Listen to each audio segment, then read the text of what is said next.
back. How are you? Where are you at? 5346. At 87. That's all your picture down. Yeah.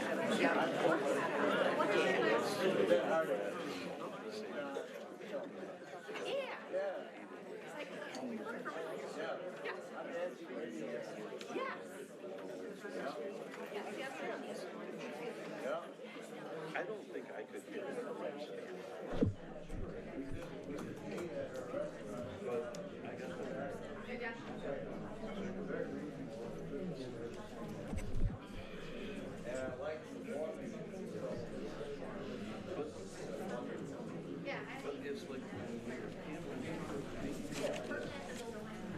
Yeah.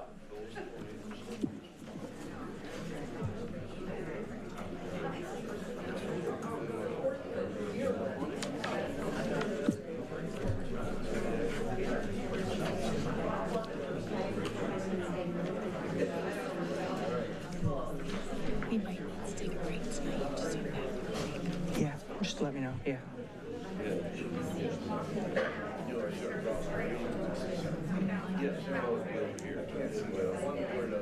Welcome to the Charter Township of Comstock.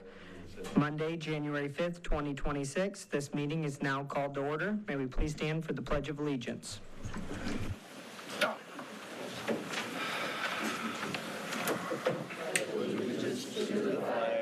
United States of America, and the republic for which it stands, one nation, under God, indivisible, with liberty and justice for all.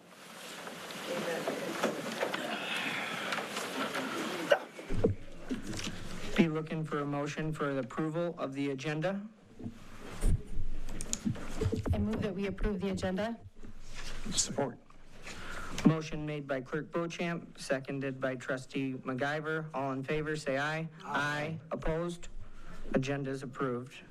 Moving along to public comments on agenda and non-agenda items.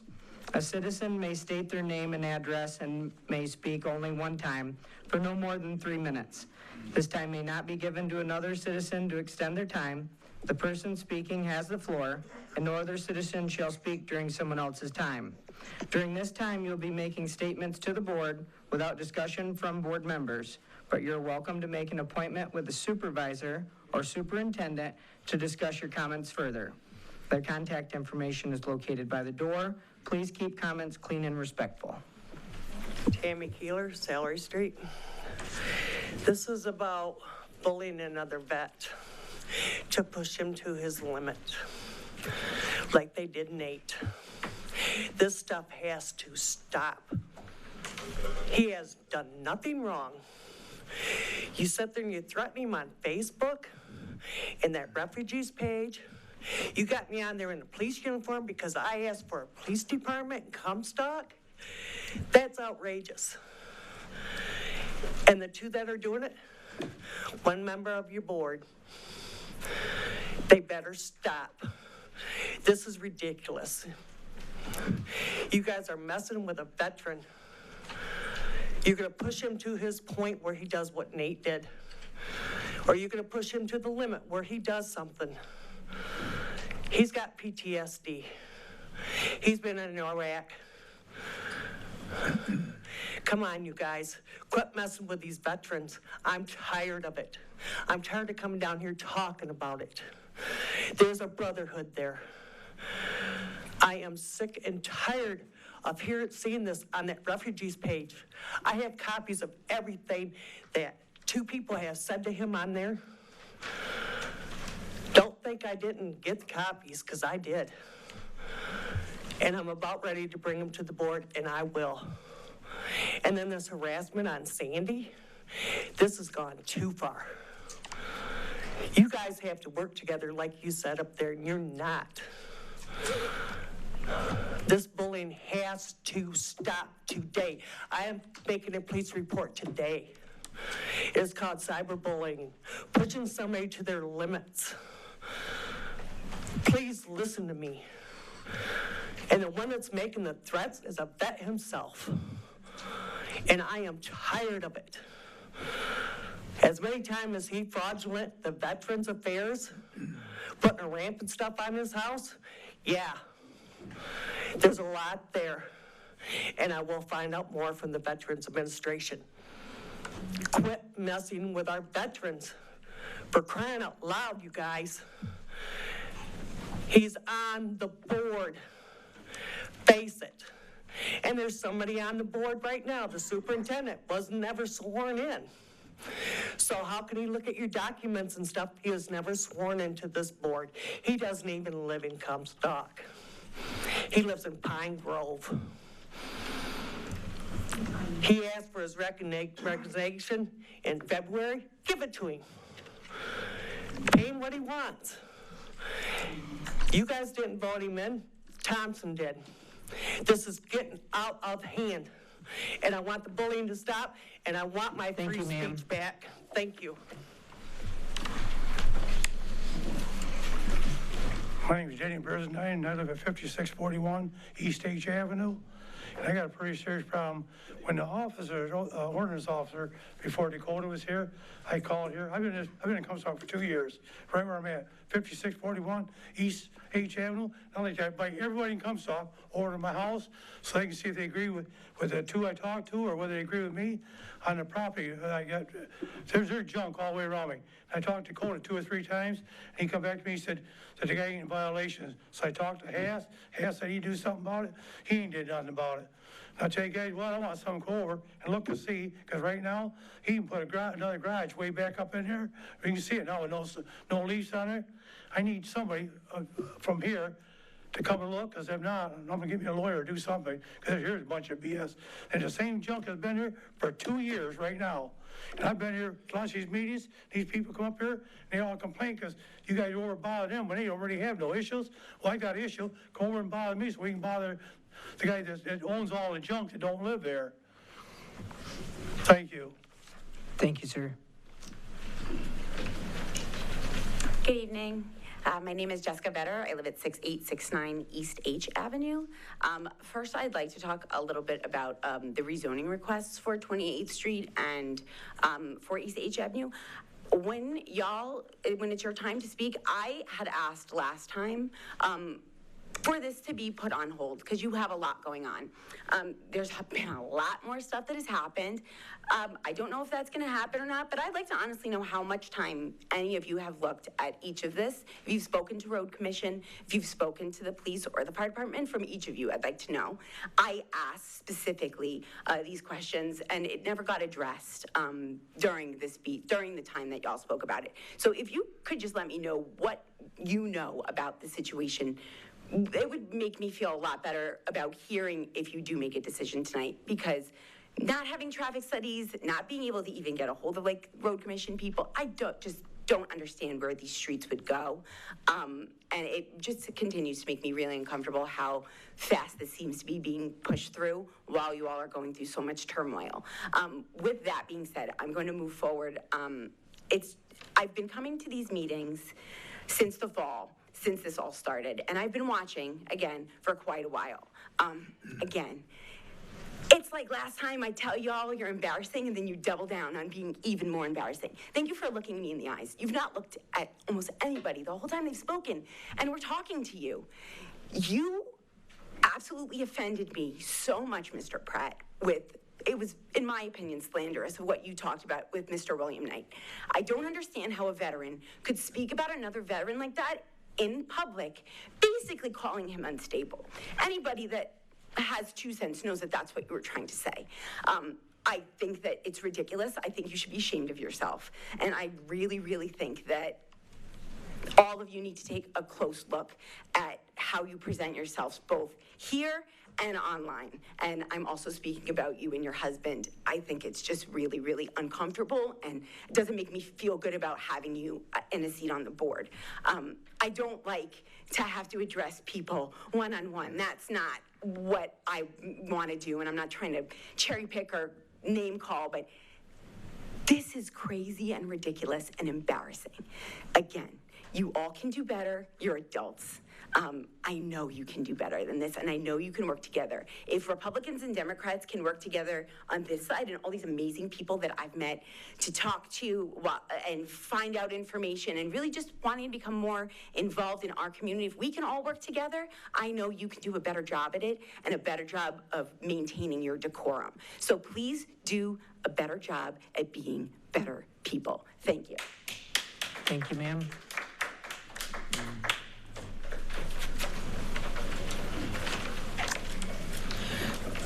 Jonica Camburn, 1078 Verleen.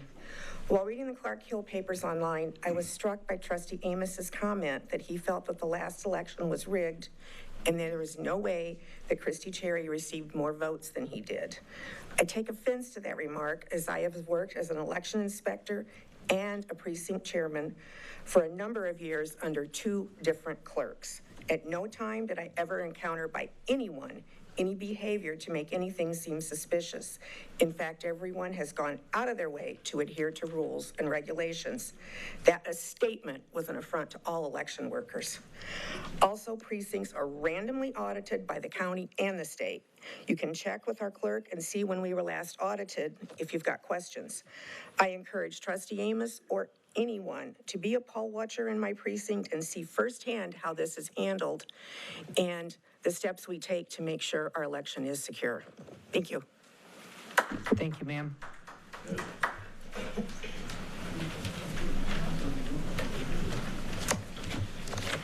Good evening. My name is Autumn Smith. I'm here as an investigative journalist. I was looking into the recall stuff. It sparked my attention. So for full disclosure, just so everybody knows, I got my attention on Comstock, no offense. The discord amongst the board got my attention about a year ago.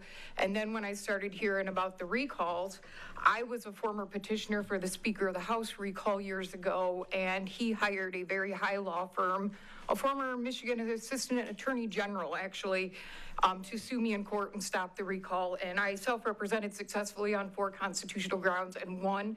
So when recalls happen, regardless if they're in my community, I take an interest in them. People reach out to me, neither here nor there. Investigating things and accusations that have been going on, and I'm trying to get to the bottom of things. A lady previously jumped the gun and mentioned something about an oath of office, which is exactly what I was here to speak about. It does appear via a FOIA request that I made to Kalamazoo County Clerk Meredith Place that Mr. Scott Hess, in the role of superintendent, does not have an oath of office. They told me to check with Comstock Township for it, which oaths of office, just for everybody's understanding, are supposed to be registered with the county clerk, also with the township clerk, as the clerk of the county is the register and holder of all documents and stuff like that. So there was no oath of office for him with Comstock Township either. There was for an ordinance officer, but he does not have an oath with the township. And what makes that troubling, I'm going to try to stay within my time frame, is that I gave the supervisor a notice of an official notice of the dangers of not having an oath of office, and that he may or may not be protected and may be usurping some of the duties and stuff. And some of that has to be reviewed by another body. And I know that the attorney's going to jump down my throat and say the Michigan Township Association, well, associations don't trump Constitution. Associations, rules, and policies don't trump that. And even if they do, if it counters the Constitution, it's unenforceable. Like, you can have a rule on the books, any rule, like a guy in here can't have green shoes, but if it's unconstitutional, it's unenforceable. So, Mr. Supervisor, I have presented you a formal notice to let you know the implications and risks that the township is at by having individuals that do not have an oath on file, and the possible remedies. I am not a Comstock Township citizen, so I cannot file the remedies, but I would highly suggest anybody that is file a request for quo warranto with the Sheriff's Department and the Prosecutor's Office, and also send it to the Attorney General's office and allow them to investigate and get to the bottom of what is going on. Thank you. Thank you, ma'am.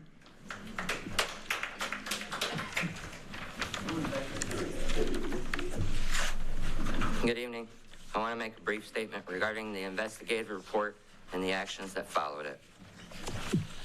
Today I received the full report. Other than leaked documents from a trustee's husband, I got to read the full report.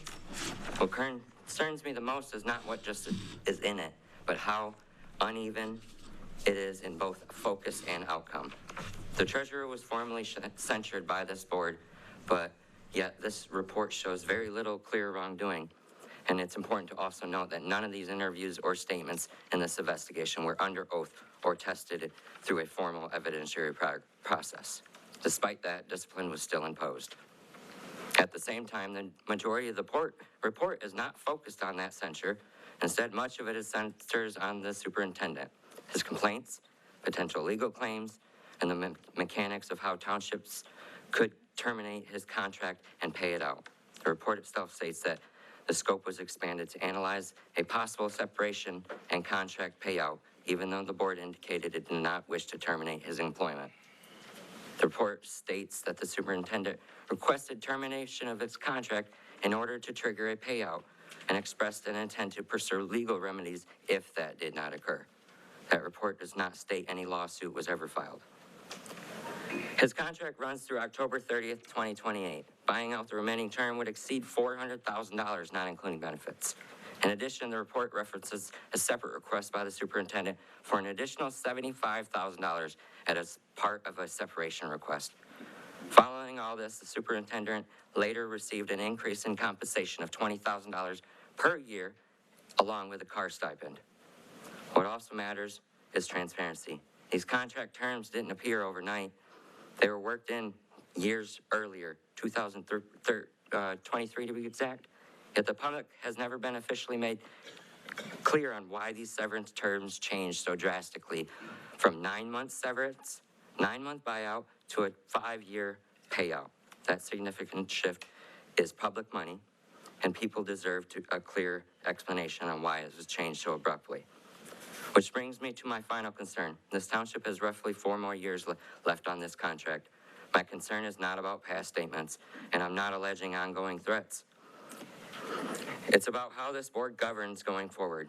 How do we ensure that decisions over the next 4 years are made independently without the risk of previously stated legal exposure becoming a factor in governance? I'm not alleging criminal conduct, and I'm not assigning motive. I'm raising concerns about balance, process, and transparency. These are legitimate questions, and the public deserves clear answers. Thank you, sir.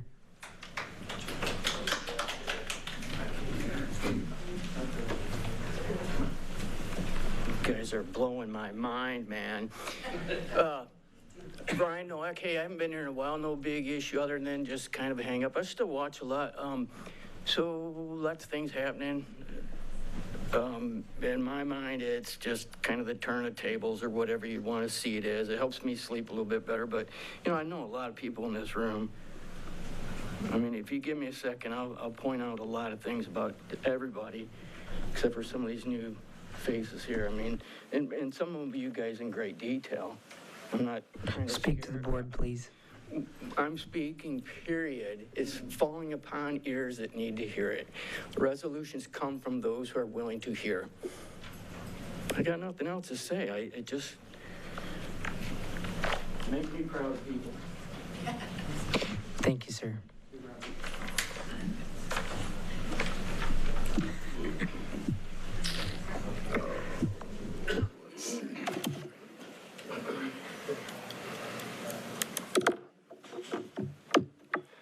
Hello, my name is Jason Tollers, and I'm a resident of Comstock. This board is considering a rezoning request for the new Redwood development near my neighborhood.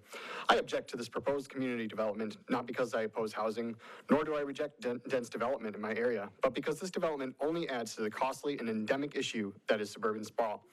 The Redwood development cherry picks language from our master plan, such as multifamily housing, or plays up its interpretation of dense development and affordable housing while neglecting that their own proposed development is hardly more dense than the neighboring streets, does not add any business space or public parks, and would only add another neighborhood that would require car ownership in order to live there, a hidden cost that makes these houses less affordable to low-income, low-maintenance families that it wishes to serve. This Redwood development seeks to add miles of concrete road, which would be maintained and plowed at the cost of all Comstock residents, not just the few households that plan to build there. many more miles of water and sewage pipes, which also would require upkeep at the cost of Comstock residents. It will add more traffic to an already busy and poorly managed Gall Road and H Avenue. It contributes to urban sprawl that already plagues all of Comstock's neighborhoods without sidewalks, disconnected and separated from stores and businesses and parks the residents need to visit. I live less than a mile from Meyer, and yet I never walk there. I fear that I would be struck by a vehicle walking along the side of 26th Street. It is a death wish to anyone who would want to ever wait on the side of that road for a bus any time of year, much less during the peak of winter here. And this development would only add more than 50 car trips per hour at its peak to these connecting roads, according to their own documents. If we wish to build towards our master plan, any new development must consider measures to reduce traffic, which includes clear sidewalks and bike paths that connect to businesses, sheltered bus stops, new opportunity for businesses like small grocers and novelty shops within the development, and public third spaces such as parks and community centers. Reject this rezoning request and dream for something bigger for Comstock. Thank you, sir.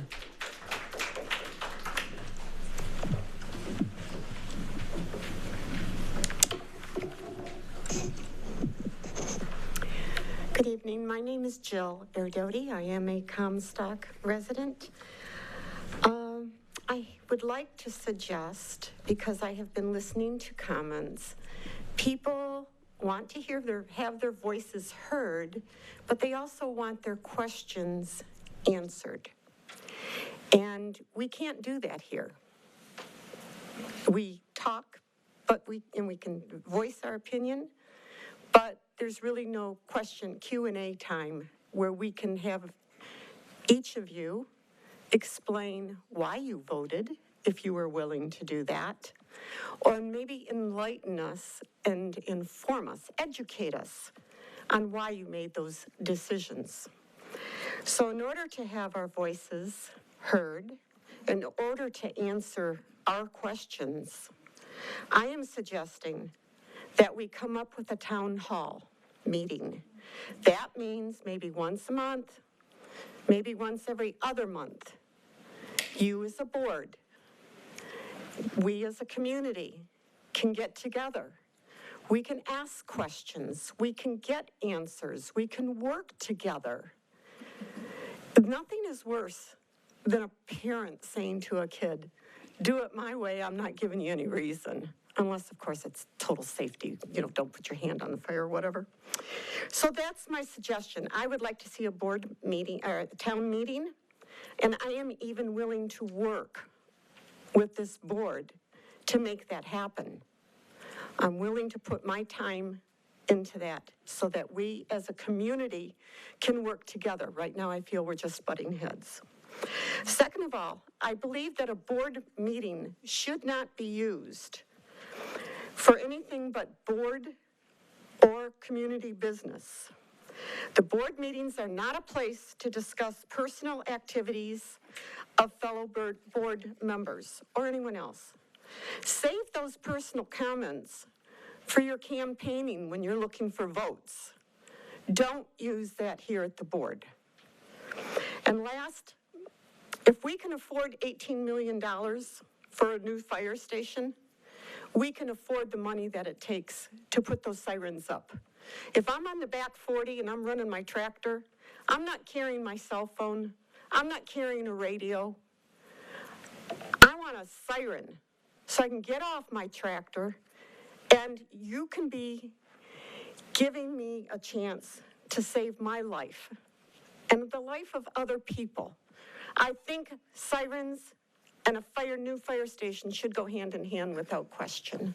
Thank you. Thank you, ma'am.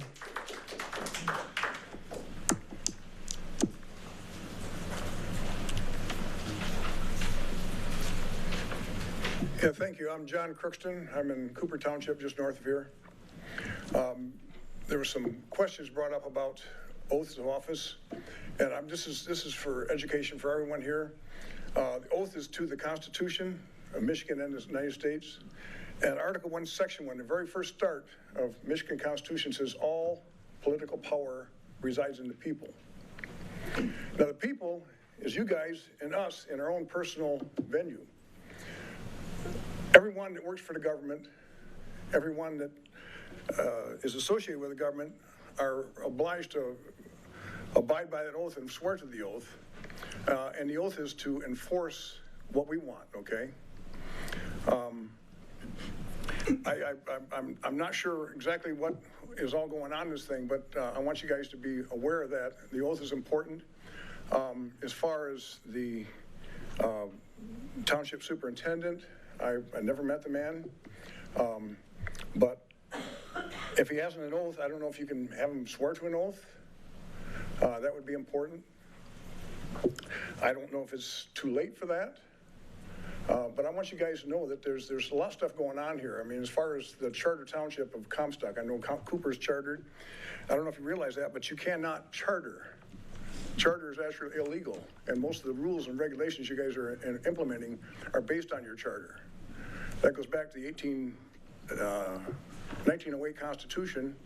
A lot of the things that you're talking about were based on the 1947 law, which is still under the 1908 Constitution, and you could not do that in the 1961 Constitution.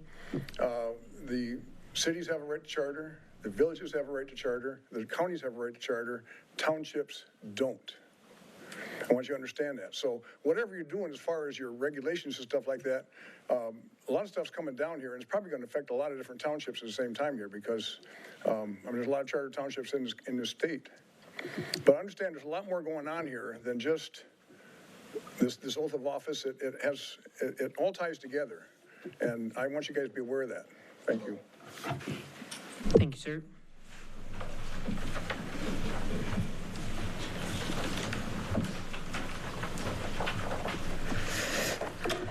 Hi, Emily Murphy. I, as many other residents, are very discouraged that the Planning Commission is recommending the approval of the rezoning request of the parcel at 6787 East H Ave from R1A single residential to RM multiple family for the Redwood Living Apartment Community. During the Planning Commission meeting on November 13th, 2025, the developers presented their request. The developer said that they did not do a traffic study and did not have plans to do one. This seems like weaponized ignorance.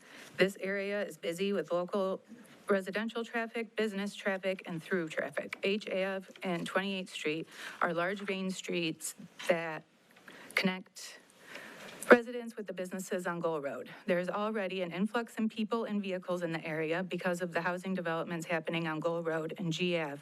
It seems irresponsible to blindly add more people and vehicles to the area without a traffic study. Why is Comstock ignoring the concerns of its current residents? Why is the safety of its current residents not important? Please help us understand why an area of limited sight, high speeds, and no pedestrian-friendly footpaths does not require a proper traffic study. We can expect a lot more people and vehicles with this development. We can expect a lot more pedestrians attempting to walk to the bus stops and stores in the area. H Ave and 28th Street are not appropriate streets to walk on. Once again, they are streets that are high speeds, limited sight, and have no safe pedestrian footpaths. These streets experience flooding during heavy rain periods, making travel very dangerous. Pulling out onto H Ave from Reynolds is sketchy at best. Add in snow, rain, sand, or gravel, and even new tires will spin out just trying to pull out at an appropriate speed and time to not get slammed into. Why on earth is there no traffic study being done? The idea that this development will offer affordable living is part of Comstock's master plan keeps being touted. Who are these affordable for? A 1,200 square foot unit is listed to start at $1,800. This is a 2-bedroom unit. According to the recommended guidelines, housing should not be more than 30% of your gross monthly income. That means you should make either $5,600 monthly or roughly $68,000 in a year to live in Comstock. Comstock has a median income of $61,000, so the majority of households in Comstock would not be able to afford to live there. Because the economy is such a mess, many households have absorbed family members from their community who struggle with insecure housing. This especially happens in rentals and communal living situations. So in order to afford that 2-bedroom apartment, there may be more people pooling their income to afford these unaffordable units. That adds more vehicles and even more folks walking on dangerous roads. Please do the right thing to protect the current incoming residents and demand a traffic study. Thank you.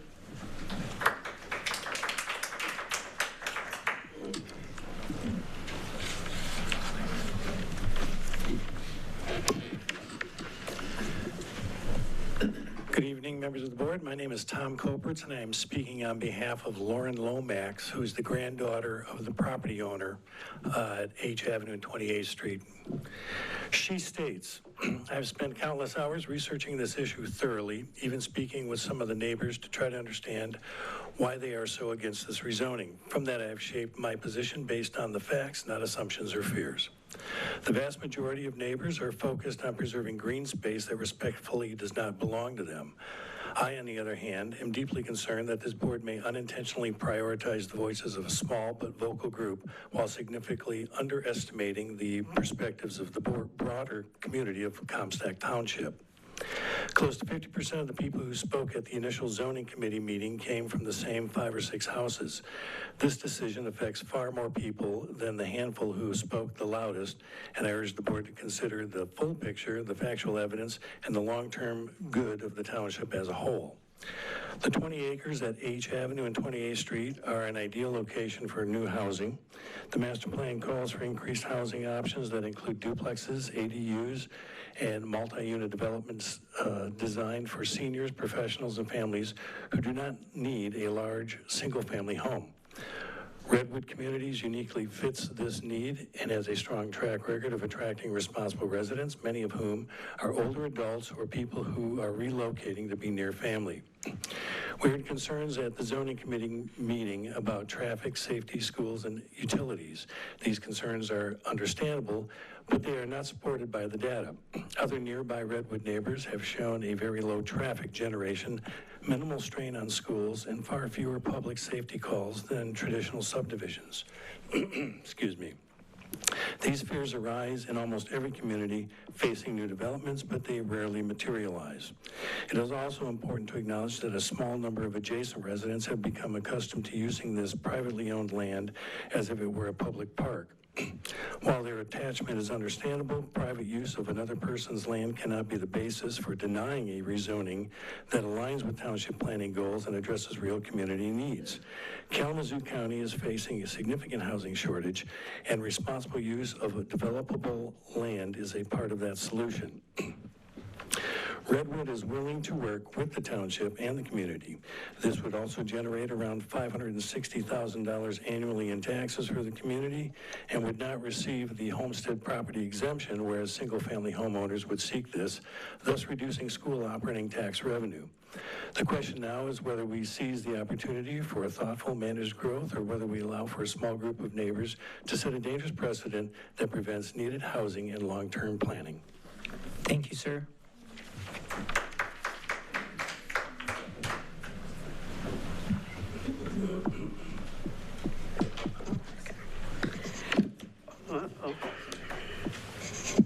I'm short. Sorry. Good evening. My name is Leslie Johnson. I live on Country Meadows Drive.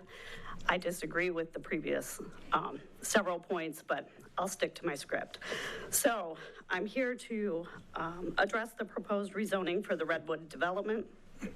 At the November 13th meeting, multiple commissioners stated clearly that this parcel was not an appropriate fit for a high-density, multifamily housing.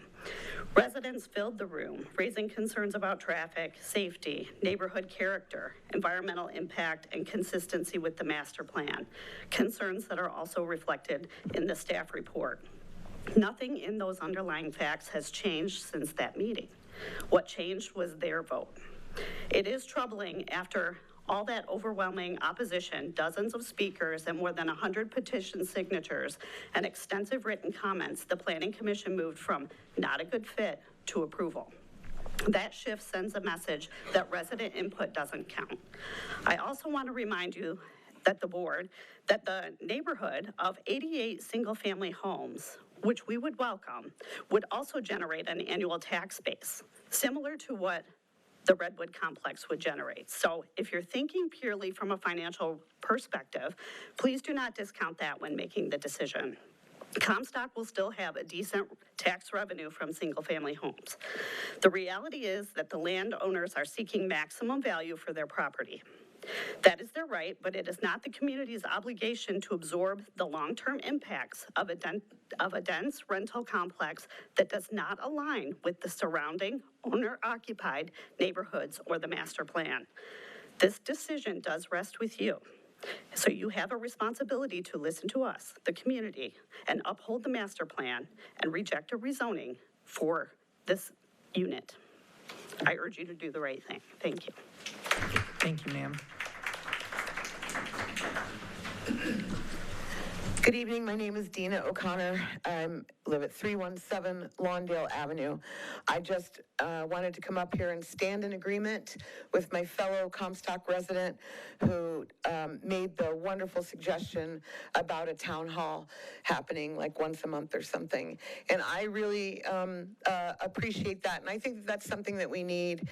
I recently went back to the meetings of last year, and there were multiple times where I came up to the podium and I asked specific questions of the whole board and even questions of the attorney, and I never once received a response. So I think we need to have some sort of forum where our questions are answered. And with a new fire station, we need sirens. Thank you. Thank you, ma'am.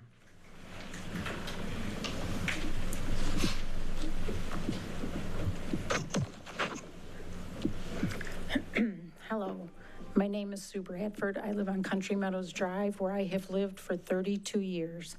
I'm here tonight regarding the requesting rezoning of the property on H Avenue and 28th Street.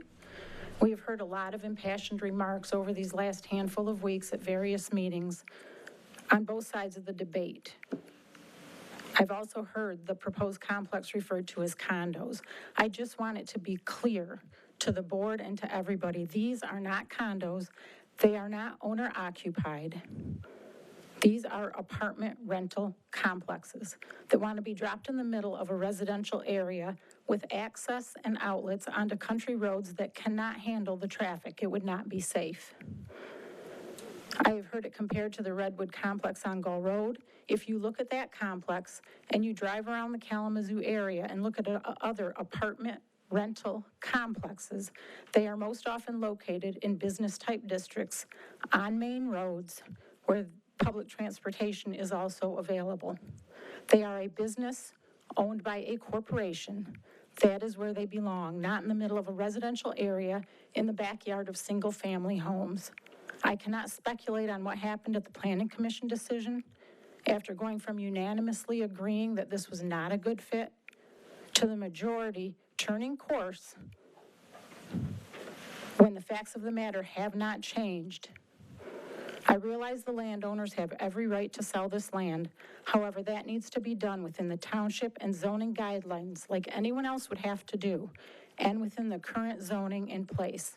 I ask that you stand with the majority that have signed petitions and have been represented at these meetings and decline this rezoning request. Thank you. Thank you, ma'am.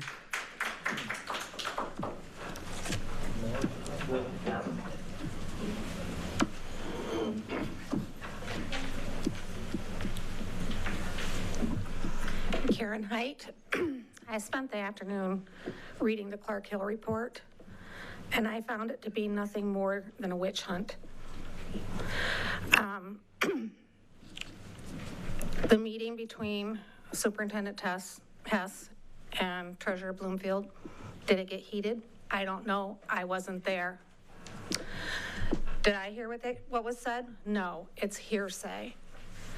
People that signed in the township said they were uncomfortable because of what was said. Did they hear it? In reading what I saw, there was one person in the office next door that actually heard it. But yet, employees all testified that it happened, but did they actually hear it? No. Hearsay. The letter that they wrote, did any of them sign it? Nope. It's put into exhibit. So to me, It was nothing more than a witch hunt. You might as well put a stake up and burned her at the stake, because that's what you did with censure. Now moving on to Superintendent Hess and his contract that was done in October of 2023, I believe. And it's Exhibit E. It goes through his whole contract and of what can and cannot be done. And it's signed by Superintendent Hess, by Randy Thompson, by Nicole Beauchamp. Are there any witness signatures on that document? Nope. But it's in here, in this report from Clark Hill. So how does that stand to be legal if it was never witnessed? As far as the people that actually testified, if they didn't testify under oath that they were going to tell the truth and nothing but the truth, how do we know it was the truth? We don't. I think that it was a waste of $40,000 of the taxpayers' money doing this report for a witch hunt. Thank you. Thank you, ma'am. Good evening. My name is Andre Bellows, and I'm from 2626 North 26th Street. I'm from Richland. But my friends brought me here because I am expert at the oath of office. MCL 8510 specifically says you have 10 days to take the oath of office from your appointment. Not mention you have to file a bond. Missing of any of those information vacates your office. Anybody who acts under that office cannot be even called de facto officer because they never entered into this office. So for you guys to know about it, now you participate in paying him. So now it becomes a conspiracy against the township people for misdelegating the funds. And also, when somebody exercises the sovereign authority over somebody, meaning issuing citations for some kind of violations or anything else, and then signs as an officer under penalty of perjury to initiate the court filings, that goes directly in violations of the Attorney General Opinion 8642. So you cannot do all those things. So you cannot pay somebody once you get to know, and we present you already with the facts. This is all on you now. And they're going to get you. Thank you, sir.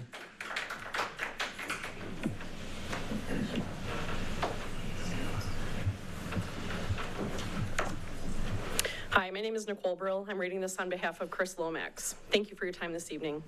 I'm speaking in strong support of the Redwood rezoning application for 6787 East H Avenue.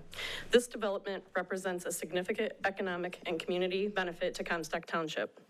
Redwood would generate over $560,000 each year in tax revenue, a meaningful and recurring contribution that will support public services, infrastructure, and long-term health of our community. The proposal also aligns directly with the Comstock Township Master Plan. The site is already zoned for 60 to 88 single-family homes. If developed in that way, we would likely see a wide range of builders, varying quality levels, and patchwork of home sizes, styles, and standards. Those homes would not offer the consistent quality, single-level design, or 1 to 2 bedroom options that Redwood provides. They would also not serve residents with the average age of 51 who are looking for accessible, low-maintenance living. Redwood communities are built, managed, and maintained by the same company, ensuring long-term accountability and quality. Redwood's track record includes over 20,000 units nationwide, including 3 successful communities in our surrounding area. This shows their ability to deliver well-maintained, community-minded neighborhoods that become real assets to the townships they join. I understand that some surrounding neighbors are concerned about losing the use and beautiful view of my mother's property. However, we must balance personal preference with the border needs of our community. This project will bring much-needed housing, stability, and resources to Comstock Township. My father's dream was always to see this land developed in a way many families could enjoy, not just a select few who happen to border it. Today, we have the opportunity to honor that vision while also advancing Redwood's vision and goals outlined in our township's own master plan.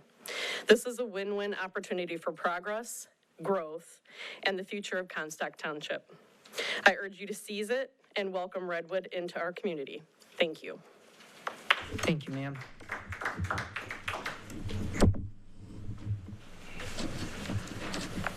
Hi, everybody. I'm Pam Yerk, 8797 East Main Street.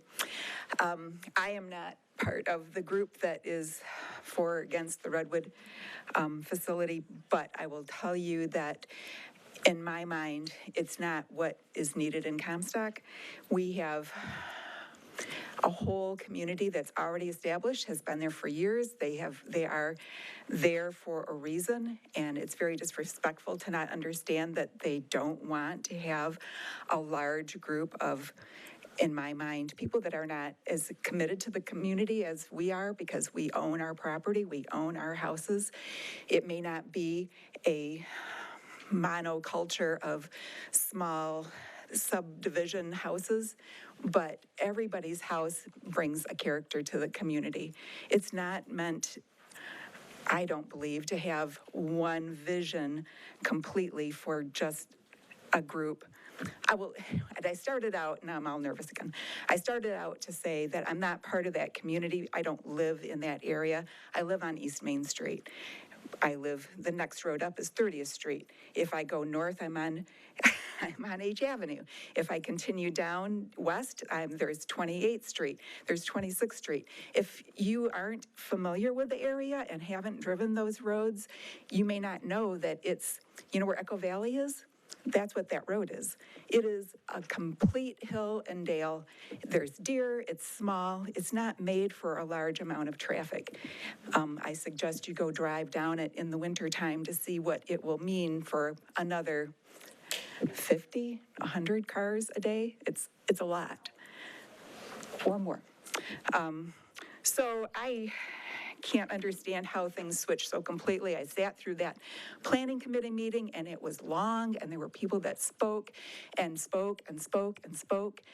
And again, it hasn't changed. It's the same community.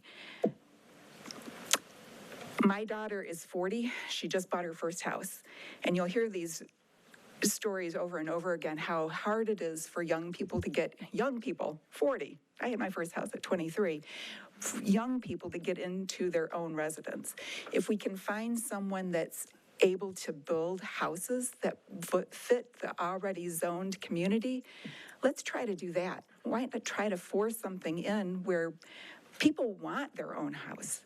I wouldn't want to spend $1,800 a month on a house that I didn't own, and that's what they get. That's what happens these days. There's other ways to do things. Be brave. Find another way. This is not necessary in our community. Thank you. Thank you, ma'am.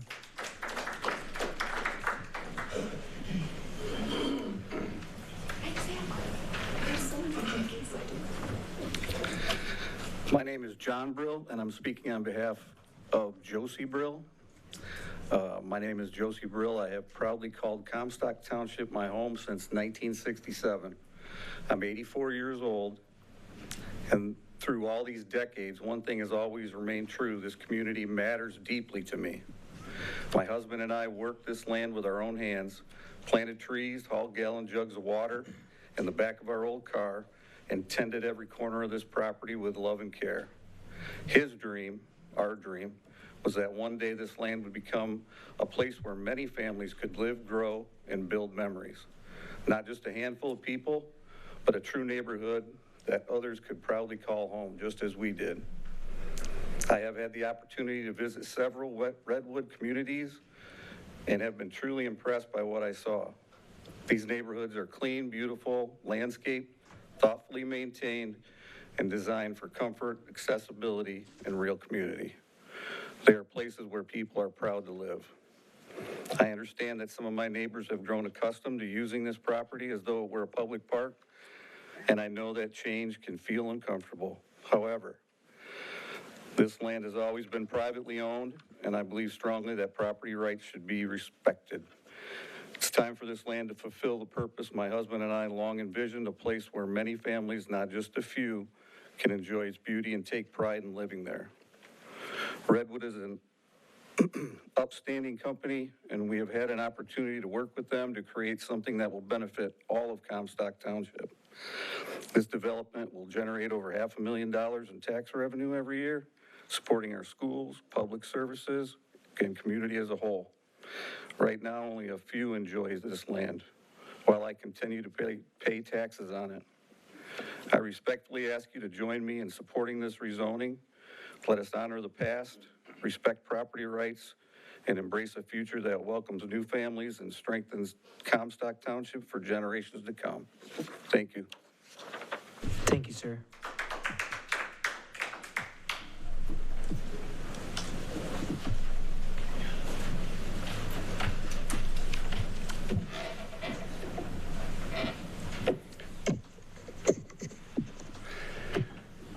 Hi. I've been going back and forth a lot on what I'm going to say, what I'm not going to say. Happy 2026, everybody. I'm tired of people. Nobody says Happy New Year. Nobody says Happy New Year anymore. It's rather disappointing. I'm going to keep saying it until somebody says it back. Which does work, by the way. So even today I said Happy New Year and people replied. And so I think a lot of that sort of, hospitality and very human respect that we had for each other has been lost, and I'm not really sure when it was lost or how do we get it back. But I think it comes from a concerted effort from each and every one of us every single day, at every single minute of the day, to be kind to each other, to not make patronizing remarks over and over again, and to be respectful towards each other, because we can all disagree. Like, what I would love is that we could disagree like the British people do, where it's real fancy, and we make smart comments to each other, and we're secretly upset, but we're still polite. That's what I would love, because a lot of this, to me, is not necessary. I've got these complaints, and I don't even want to do it. I didn't even want to come here. I'd rather go be out with my kids at their things. But instead, it's here because it's evident from listening to everybody, no matter what side, that there's a lot of disarray. And I would like to say collectively, probably except for Terry and Rob, everybody's collectively embarrassing their behavior. It's shameful. It's inappropriate. It's unbecoming of us as individuals. There's a reason why we're now hairy monkeys hanging out in the frickin' jungle. We've elevated ourselves, and yet we still want to treat people in a very primal way. It's not necessary. I know, we all are human. We all make mistakes. We all get upset. We all raise our voices, except for you British. But it doesn't have to be like that. I just get so tired of it. And it's very stressful. Because at the end of the day, everybody feels like they are doing the right thing. And if everybody is doing the wrong thing and everybody's fighting everybody, then clearly there is an issue. And it's something that we have to resolve. But I don't got a lot of time left, so I got to go ahead and say that I would still like to have my appeal. Back in 2021, we did an appeal. Scott, Nicole, you'll remember it. We did an appeal. Randy gave me my own time. And so I would like to request that, because Randy, I got to speak in the first 3 minutes, and then Catherine instructed Randy that time that I wouldn't be able to appeal, and then it was a back and forth, so I request that I still get that same respect. And that's it. Thank you. Happy 2026. Happy New Year. Any further citizen comment this evening? If there are no further comments, we'll be moving along to announcements for departments, boards, and commissions. It does not appear that we have anybody here this evening. Larry's here. Oh, Larry, sorry about that. Thank you. I'll say Happy New Year, too. Larry Stayhauer, I'm Liaison Commissioner, Road Commission, Kalamazoo County. We completed our budget approval process in December, and you probably aware there's many new road funds coming. We're uncertain when they're going to arrive. We felt that in the end it was best to budget similar to the past year. We are working with the townships to make sure they have a 5-year capital improvement plan for roads. So if new funds come in, we're in a better position to try to utilize those. You're aware the new funds too have change, not requiring matching funds for parts of those. It will work close with you to develop a good number of projects and be as effective as possible. So it's really all I have. Welcome to hear questions. Not that I'll have answers immediately, but thanks for giving me some time. Any questions for Larry? Happy New Year, Larry. Moving along to the consent agenda. Looking for a motion for approval of the minutes from December 15th, 2025, regular board meeting and out-of-state travel. I move that we approve the consent agenda as presented. Motion made by Clerk Beauchamp, supported by Trustee Pratt. All in favor, say aye. Aye. Opposed? Consent agenda is approved. We don't have any presentations this evening. Moving along through business and on to fire and rescue. Fire department presentation on response times. All right, good evening. First, I want to bring attention to, we are celebrating a new engine going in service tomorrow evening at our station 9-1 on River Street, 5:30 p.m. It'll be engine 912, and this is replacing an engine that was totaled out in December of 2024. So it's to celebrate, we're getting a new one. Unfortunately, it was replacing one that wasn't that old, so there's that. So anyone's welcome to attend that tomorrow evening. For tonight's business, we're continuing the discussion of replacing Station 9-3 that was on last board meeting's agenda. We presented it as a first look at the design and budgetary estimate for that station. The presentation at that board meeting focused on station functionality. This evening we have a presentation that's focusing on response times from the new station. The presentation supports positioning new Station 9-3 at its best location to serve all the community. Current Station 9-3 is at the center of the township. This causing overlapping response areas on the west side of the township because we have stations 9-1 and 9-2 protecting the west side. Current Station 9-3 does not serve the northeast and southeast areas of the community to the best extent possible. The presentation also helps illustrate the importance of a properly staffed, trained, and equipped fire department. So this evening we have Captain Michael Flick II. He's going to make the presentation. Michael is currently an acting assistant chief, and he's a candidate for the open position. So Michael, if you want to come up, and I'll give the handout for his presentation.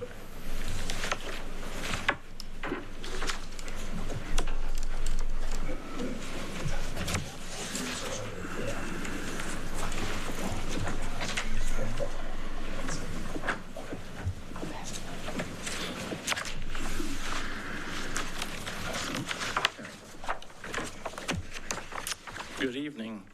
Thanks for giving me the opportunity to speak tonight. This is something that often isn't thought about by many people until you're relying on the fire department to show up in the time that you need it, whether it be a medical emergency or a fire. The fire department response times, I'm going to cover why they matter, what a well-trained fire department does, a well-equipped fire department does, and how fires grow and buildings fail over time. And why a fast response time are critical for not just fires, but also medical emergencies. The fire department exists for one simple reason, and that's protects lives and property, keep the community safe, and how well they can do it heavily depends on how fast they can arrive and what they're prepared to do once they get there. If you'll go to the next slide. Yep, so that shows from all three stations where the area is covered in a 4-minute response. That station out there to the east that would be the proposed site for the new 9-3. It shows you that it gives you a little better north and south and kind of opens up a little more. We'll go to the next slide. 6 minutes gets you that coverage. And then 8 minutes on the next slide covers majority of the township very well. You can go to the fire department response times is the time between when you dial 911 and when firefighters arrive on your scene. This process includes processing of the call. So you call dispatch, and dispatch has to decide, is it a medical emergency, a fire, and how to properly allocate the resources that are needed for that. Then comes the dispatch time. That's from the time that dispatch notifies the fire department to the time that we actually respond. Turnout time, so that's, we've got the call and now we're hopping in the truck. And then travel time. Travel time, there's not a whole lot we can do about it. When we're responding from the station, the time is what it is, you know, where you can take and gain back the time. And, you know, we talk about counting seconds when we're doing stuff. So, you know, when we do our trainings, you know, gearing up quick, knowing where you're going to go, you know, hitting the garage door button quick, getting the rig started, all these things taken buy back seconds. It might only be 2 or 3 seconds here, but every time you buy back seconds, you buy back time for the people you're going to help. You know, we like to say a few seconds might not seem like much, but hold your breath and let's see, you know, what's 30 seconds, 60 seconds look like from that standpoint. Minutes can be the difference between a small incident or a catastrophic incident. In a fire, conditions change extremely fast. A fire doubles in size every 30 to 60 seconds. So think about that and, you know, response times of, hey, it took us an extra couple minutes to get there because of where we were located. When it starts small, the fire can quickly be contained and it can be limited to just one room. Then, without that, it spreads through an entire structure. For trapped occupants, those minutes can be the difference between escape or serious injury or death. In medical emergencies, response time's just as critical. For cardiac arrests, every minute correlates into about a 7 to 10% decrease in survival. Without treatment, rapid arrival allows firefighters to begin CPR and use defibrillators and other tools that we have prior to the life-saving care by the ambulance.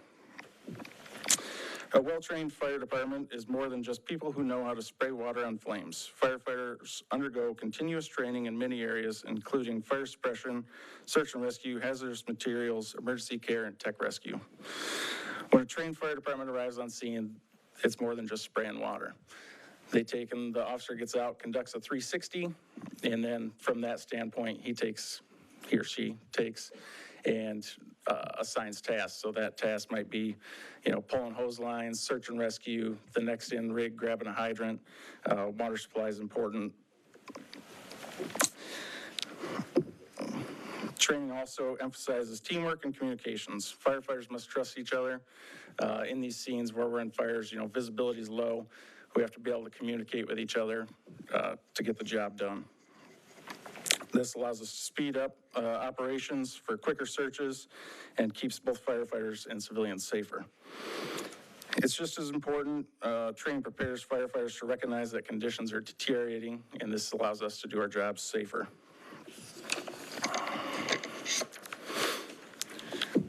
Even the best training is limited without the right equipment. A properly equipped fire department has reliable apparatus, modern protective gear, and the tools needed to handle today's emergencies. Fire engines must be well-maintained and appropriately staffed. Firefighters rely on SCBAs to survive toxic smoke, thermal imaging cameras to find lives and hidden fires,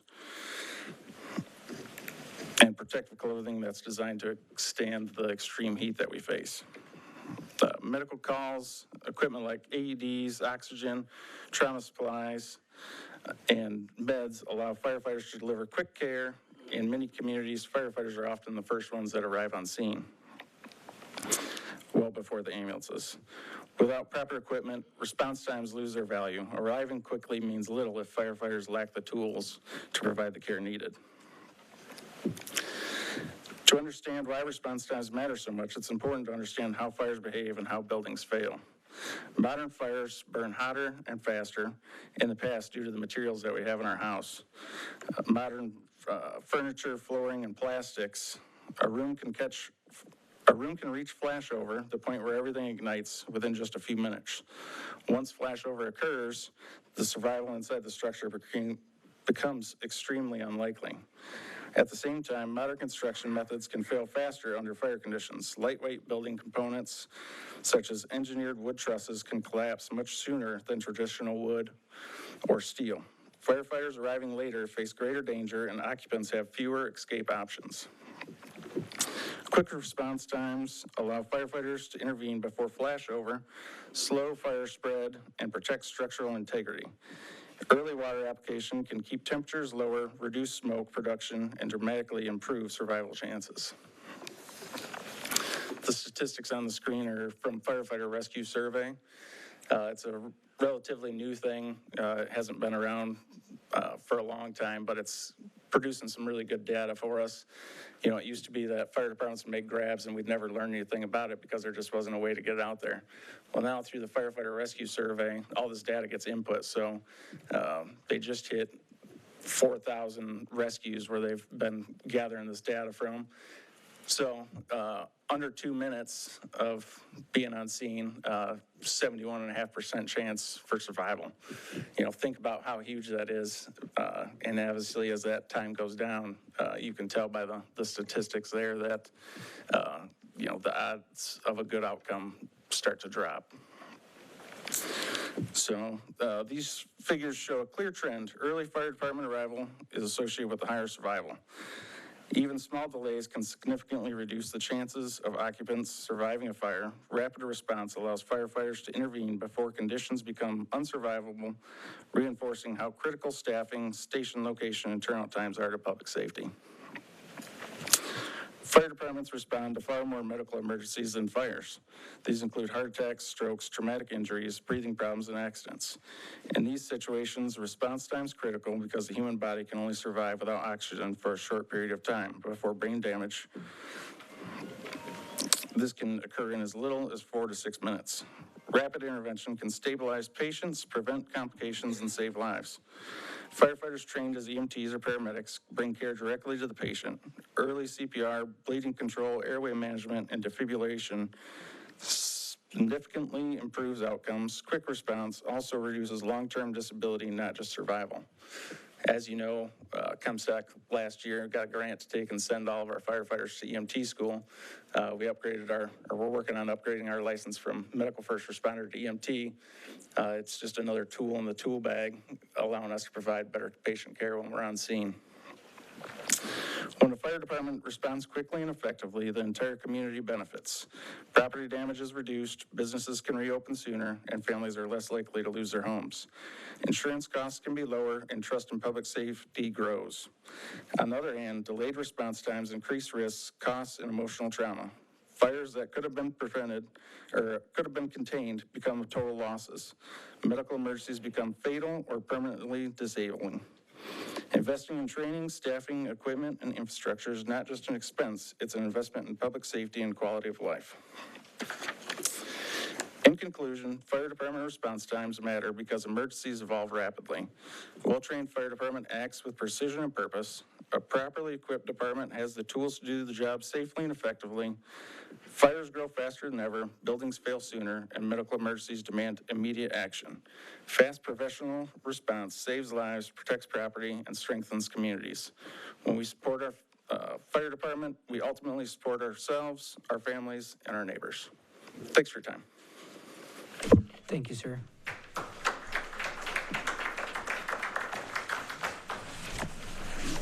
Is there any questions for Michael on his presentation? I just want to make sure I'm understanding the 4 minutes, 6 minutes, 8 minutes thing. So currently as it stands, what we have in place, the 8-minute coverage is what we have. Those are going to be stats that are based off from where the new station location would be. Okay, so we're not like reducing it down to 4 minutes, potentially 4 minutes. No.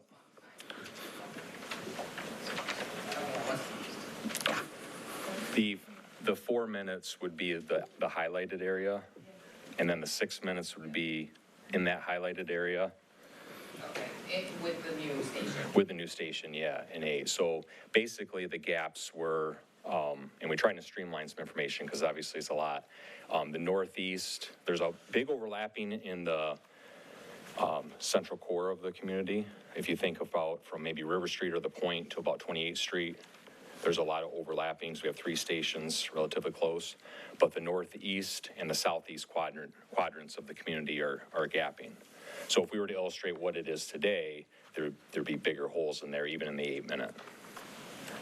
So an 8-minute is a plausible response time, and we got nearly 100% of the community covered besides the very rural southern portion with the new station. Without it, we start looking at 10 minutes, 12 minutes plus to get coverage throughout, and then we start, as Michael was saying, we start losing property, lives, that sort of thing. Yeah. Any further board questions? Trustee Amos? Trustee Pratt? No. Clerk Bochamp? Trustee McIver? Treasurer Bloomfield? Great presentation, Michael. Thank you. All right, thanks, Michael. Appreciate that.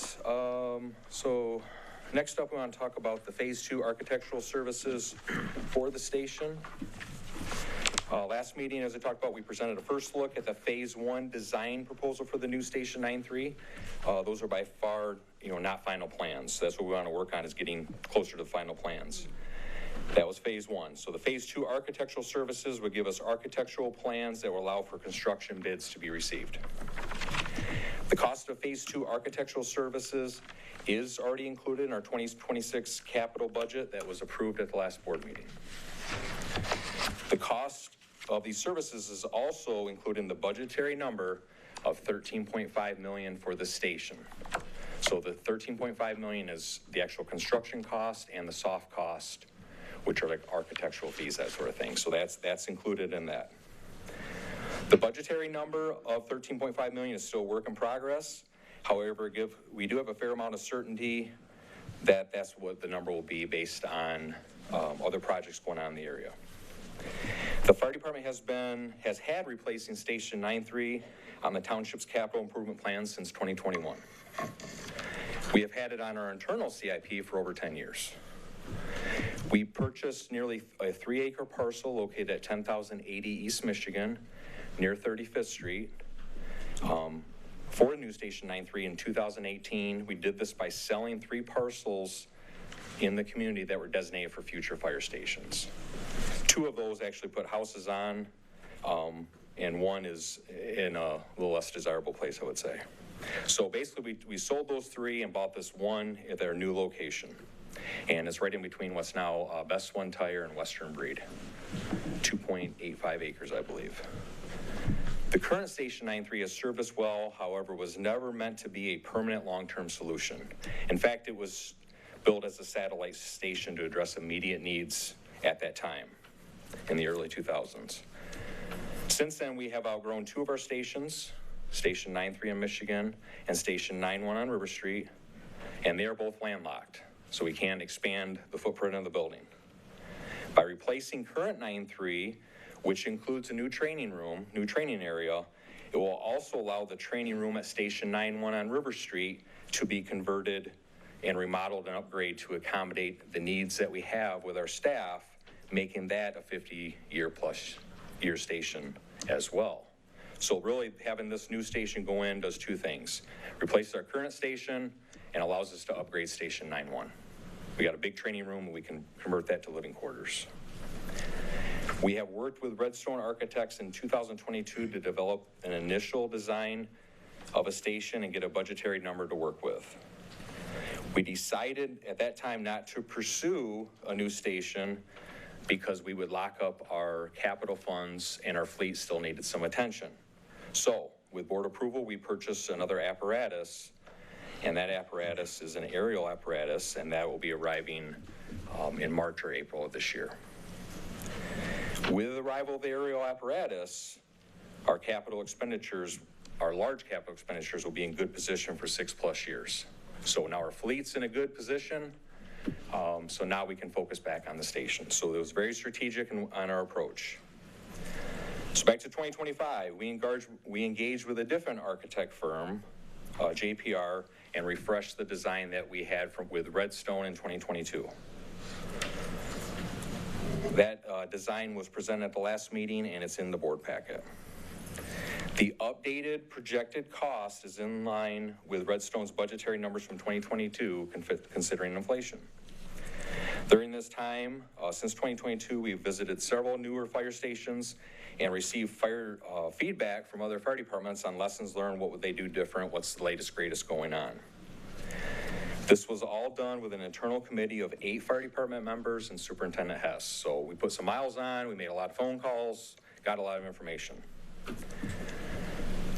Keep in mind, this new station is not just a one-engine station. It's meant to address current needs, future needs, house our training room, house a much-needed polling place, house non-burn training activities. It put fire department administration under one roof so we can work cohesively together. It would house our reserve apparatus. It would allow for on-duty crews to have proper and modern safety and health accommodations. And we illustrated a lot of that at the last board meeting, what the issues were. It would have proper locker and shower rooms, keeping in mind that we have male and females working for our department. So in addition to that, Michael did a good job illustrating this evening. I felt that the response times, what it would do by moving the station over, get it in a strategic location closer to 35th Street so we have good access north and south. So if approved for phase 2 architect services, we plan to be ready for construction bids in May or June of this year. If everything goes well and the board approves the construction bids, groundbreaking could be the 3rd or 4th quarter of this year. We do have some preliminary work to do with the bond process that'll help pay for the station, and I'll turn it over to our finance director here shortly to explain that. A 15-year bond is the tool that we would need to help pay for the remainder of the station costs that we don't have saved today. I just want to bring that our station 92 on H Avenue was financed over a 10-year construction loan not too long ago. So financing bonds, these are not new to us. The bond will allow us to continue making other capital level purchases that will be needed while we're paying off the bond. So it would be a 15-year bond. We would intend to pay it off early, but we could still be making other purchases after the 6-year mark when the next apparatus is due. So we do have a strategic plan. And we would like to pay off the bond as soon as possible. We don't want the overhead as more as anybody else. I'd like to emphasize from last meeting that there is no proposed increase in fire department assessment rate for taxpayers over the life of the bond. So we project that out. We're at 2.25 mils, and maintaining that through the life of the bond, there's no projection replacing small vehicles, replacing large vehicles, paying off the bond, any other functions, roof replacements, everything that would be needed. We've projected that out. We are planning a station open house for tours of our current Station 9.3 and Station 9.1. So the board or the community could see these needs in person in the next couple months. So we'll advertise that, hopefully when the weather breaks a little bit, and show some of these issues that we've relied on pictures to date to show. We have had a lot of community engagement in our stations, but a lot of times it's for different reasons than to look at the application of why we need a new station.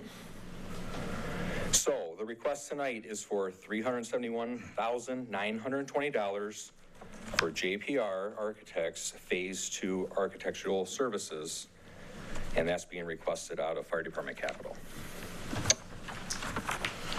I'd be happy to help with any questions. Any questions for Chief Beauchamp? Trustee Cherry? Yeah. So I was reading how JPR is going to be the base time. Trustee Cherry, can you turn on your microphone? Someone needs to put a, hey, don't forget to turn me on button. I'm just reading through, and I just had one quick question, and it's probably a silly question, but the bidding services where they say they're going to, the production and distribution of plan sets and specs for bidding, they're going to conduct the pre-bid conference. I'm assuming that you will be the project manager or project lead for us and be doing this cohesive or with them together? Yeah, we requested assistance because they have experience with these big projects. So having that front when we got proposals in for architectural services, that was a requirement that we wanted help navigating through that. We wanted their expertise in it, another view on that. So that's included in the cost, is to help facilitate that process. And so they're gonna see the project through fruition, and then you would be like, any milestones they hit or any meetings, you're gonna be in on that, and Oh, for sure. Yeah, okay. Us, Superintendent Hess, JPR, our committee would see it through. So if we were approved to go all the way through a new station, JPR would be there, making visits while the station is being constructed even. So from start to finish, they would be there and know, like, ensuring roof lines are correct, structural members, all throughout. So start to finish, we want to stick with that one firm to see it through. Well, I was just making sure that somebody from the fire department is gonna be, like, the milestones are hit, or there's a meeting. I don't even want to say on the daily, but probably several times a day, like, it'll probably be my life until it's done.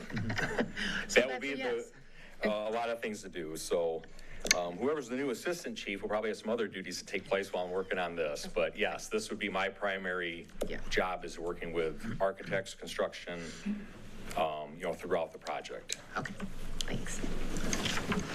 Trustee Amos? Trustee Pratt? Nothing. Clerk Bochamp? Yes, I have a question. You mentioned that the architectural drawings were figured into the total 13.5 million. But there is, I noticed there's a cost to the bonding, and maybe Brett's going to talk about this, but is that included in the total cost, or is that an additional?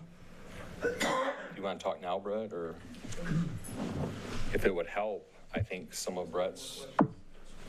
Okay.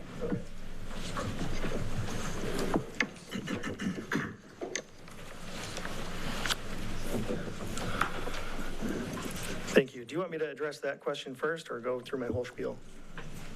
However you like to do it. I will touch on it. Okay. Okay, so based on the chief's timeline to break ground sometime in the fall, there are some legal and procedural things that the board, the bond team and the township staff has to go through. So number one would be at the next board meeting, to stay on this timeline, at the next board meeting, you would have to adopt a resolution of notice of intent to purchase bonds, which doesn't lock you into purchasing the bonds, but it's something that you have to do in so much time before you actually approve the bond sale. So that would be at the next board meeting. That's then published in the newspaper. Construction bids projected to go out mid-May. But on June 1st, projected now at the June 1st meeting, that would be the actual bond authorizing resolution where you're saying, yes, we want to put these bonds out for sale. That's when the rubber meets the road, on the June 1st. So the February 2nd meeting, that resolution is kind of procedural. It doesn't lock you in anything. June 1st is when you actually say, yes, we're going to do this. And because this bond rate, if you remember, the sewer bond wasn't large enough to require a bond rating. This one, we will have to get a bond rating from Standard & Poor's. That will be done by the Registered Municipal Advisor, which I'll talk about in a second, which is on the agenda for approval. Construction bids mid-June. You'll award the construction bid projected right now July 20th at that meeting. Then some other work goes in between. The bond sale is projected for August 19th. And then deposited into our account, ready to pay the contractors on September 9th. So that's the quick timeline. That can't be moved up any quicker. It can always be pushed back. I know the chief doesn't want to hear that, but nothing can be done. Once you publish that notice of intent, that kind of sets the ball rolling, and you're locked into a timeline that can't be sped up, but it can be pushed back. So to answer your question, on the agenda tonight is two things for you to approve: is the agreement between the township and the Registered Municipal Advisor, who will do the bond ratings, and they'll work with the bond council to do all the financial sort of things. And then also approving the agreement with the bond council, who will do all the necessary, they'll create the resolution, be in on the due diligence call, that sort of thing. And I can share the timeline with you later. So, but those costs that are listed there would come from the bond proceeds at the currently projected rate. So that's a long way to answer your question, but yes, That's figured into the bond proceeds. And that, I highlighted that cost. So for the municipal advisor, they're proposing a fee of $39,000. Bond counsel would be, they've got a rate chart, that would be about $51,000. And those would be paid only upon the completion of the bonds and the money deposited in our account. So you're not locked into those fees until you actually successfully close on the bonds. That we would be responsible for some of their incidental fees because they have to drive here for board meetings and that such thing. But the full fee wouldn't be payable until you actually close on the bonds. So that's a quick and dirty timeline, if that helps. And on the bond counsel fees, is there the 10% over 10 million? So would that be a 10% of then 1.5 million? Correct, yeah. So I figured, let me find my page, I highlighted it. Would that be 190 total? No, it'd be 51,000, so it's 40,000, 0.10% of the bond proceeds above 1 million is 11,000, so 51 total is what I figured. Oh, I thought it said 10% over. 0.1%. Okay. Not 10%, 0.1%. Okay, Yeah, thank you. that would be steep, 10%. I was thinking that would be a good business to be in there. That was 190 grand. Any other questions? That's all I had. Thank you. Trustee MacGyver? Treasurer Bloomfield? No, I think the clerk had asked mine and you already answered it, so thank you. Yep, thanks. You have something else, I'm sorry. Okay. If there's no other questions, I did put in there the engagement letter from the municipal advisor, which is, it's through Benzinski and Company Municipal Advisors, but it's, we'll be working with Andy Campbell, who we've worked with both the sewer bond and the SAW grant, someone that I trust and someone I even call in between for advice here and there. So that's why we went with Benzinski. And then the second one, we'll take them separately, but the second one is with Dickinson Wright, working with Eric McLaughlin, who we worked with the sewer bond as well. Permission to speak. I do have one question, if I could ask. I just have one question for Chief Beauchamp. Sure. I believe it's probably you. If and when we do sell the station down the road, would that money be going directly to the bond once that income would come in? Is that what you were thinking with that? Or did you have that air tag for something else? Once we get past a curve, I believe, of about 4 or 5 years, considering our capital at the current rate, we actually start putting some in our bank again. So our intent is to get a bond that we're able to pay off early without penalty. And the selling of current Station 9-3 is not figured in any of that, so it's all going to be a plus with the intent to go back to get the station paid off, because that is our ultimate goal, is just like we did Station 9-2 as soon as we can. I think we hit right around, we had a 10-year, I believe, on that, and we did it right around 7-year mark with that. So we want to be as aggressive as we can without raising the assessment district to do that. So if we can do well selling that, that would go into that capital fund, and the intent is to push it out, stay on course with all of our purchases, but get rid of that as soon as we can. Yeah, I'll just add that will be negotiated by the bond team, the terms of the actual bond when they go out for sale. Currently with the sewer bond, unfortunately that can only be paid off in full, not in part. We're hoping to get the language in this where we can pay it off, make extra payments like we did with Station 9-2 when that was rebuilt. That was an installment purchase agreement. That was a little bit different, but currently, like I said, the sewer bond payment, we have to wait until we can pay it off in full. The intent is to pay it off early, but that will be negotiated.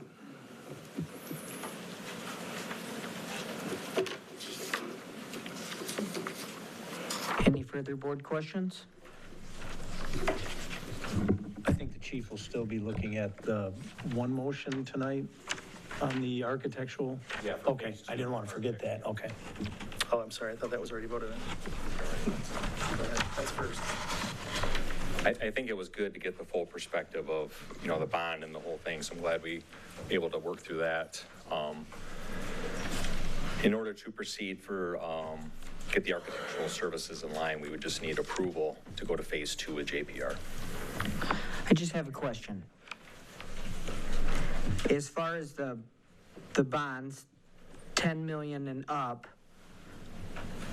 so 40,000 up to 10 million. And so if we're going for 11.5, would it be then, on this page, on page 63, it says 10% and the amount of the bond proceeds in excess of 10 million. Correct. So would we be borrowing, so wouldn't we be 1.5 million above 10 million? And then we would be 10%, so. 0.1%. 0.10. Right. 0.10%, not 10%. Okay, 0.10, okay. Right. So, I don't know why I keep thinking that's 10%, but. Right. That's why you have the job. Right. Okay, Yeah, so. 10%, yeah, that's, I can confirm with him, but 0.1% is much better than 10%. So. Okay, yeah, sounds like it. But I will confirm that and Okay. let everybody know. And then I'll just add, if these are approved, I encourage everyone to make an appointment with all of us just to go over the details of what the bond sale would look like, the resolutions and all that sort of thing before the next meeting, when hopefully the notice of intent will be approved and published. Your turn.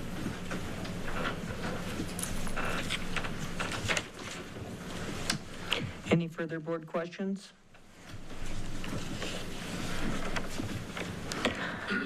I just have one question as far as the, kind of the boxed in land. And I understand that's hard to find land, but are you sure this is the best parcel?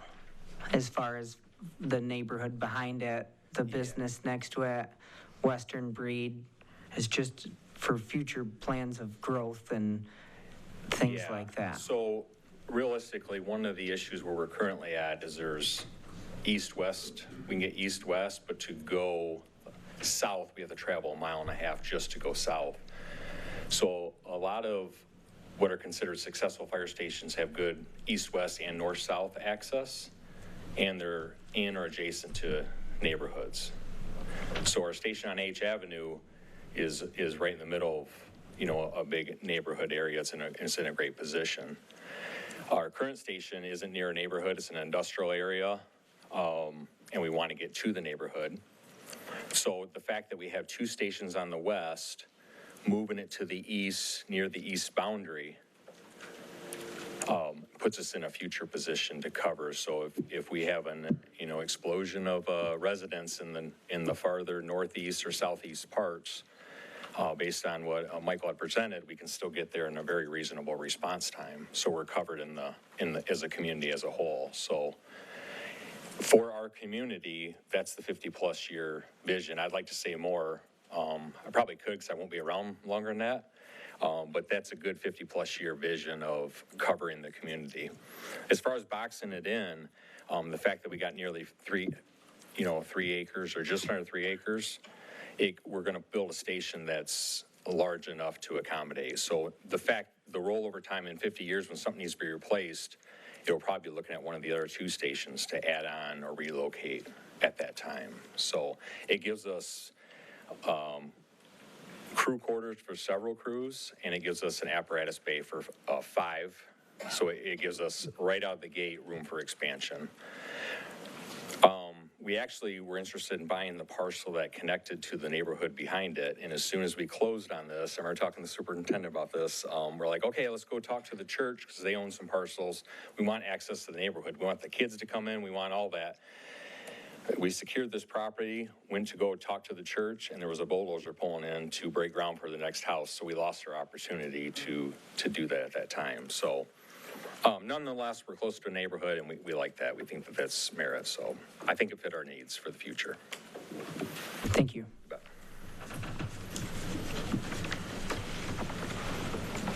Any further board questions? I do, I'm sorry.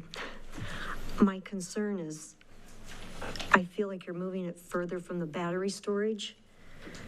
So I guess which station would be the closest then if we end up with our battery storage, Chief?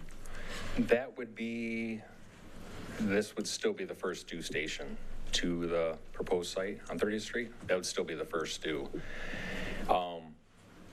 And I'm not downplaying the concerns of it, but modern fire codes, technology, early detection. Yes, I know we need to mitigate it, but should know on the beginning, because it's not like a lot of the fires that occurred in California or Phoenix or wherever they did.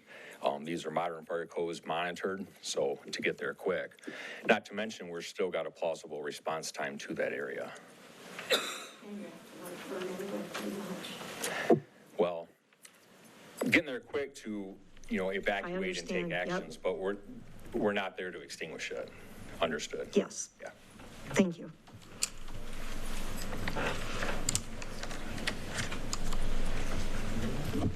Any further questions? If not, I'd be looking for a motion. I move that we move forward with the Phase 2 architectural services with JPR for the new Station 9-3 in the amount of $371,920 out of fire capital. Motion made by Clerk Beauchamp, Support. supported by Treasurer Bloomfield. Roll call vote? Trustee Pratt? Yes. Trustee Amos? No. Trustee Cherry? Yes. Clerk Beauchamp, yes. Supervisor Martin? Yes. Treasurer Bloomfield? Yes. Trustee McIver? Yes. Okay, motion carried, 6-1. Thank you very much.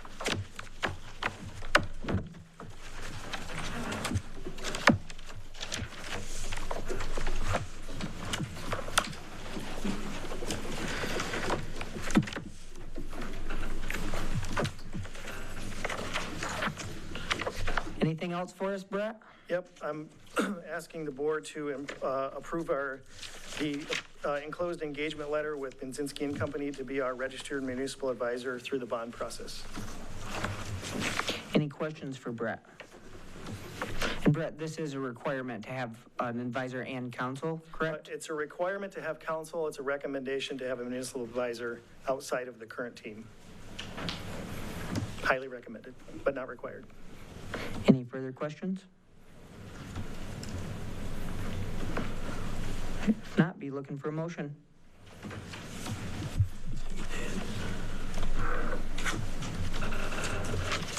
I move that we approve the engagement letter from Benzinski and Company to perform the services of registered municipal advisor for the fire station bond issue.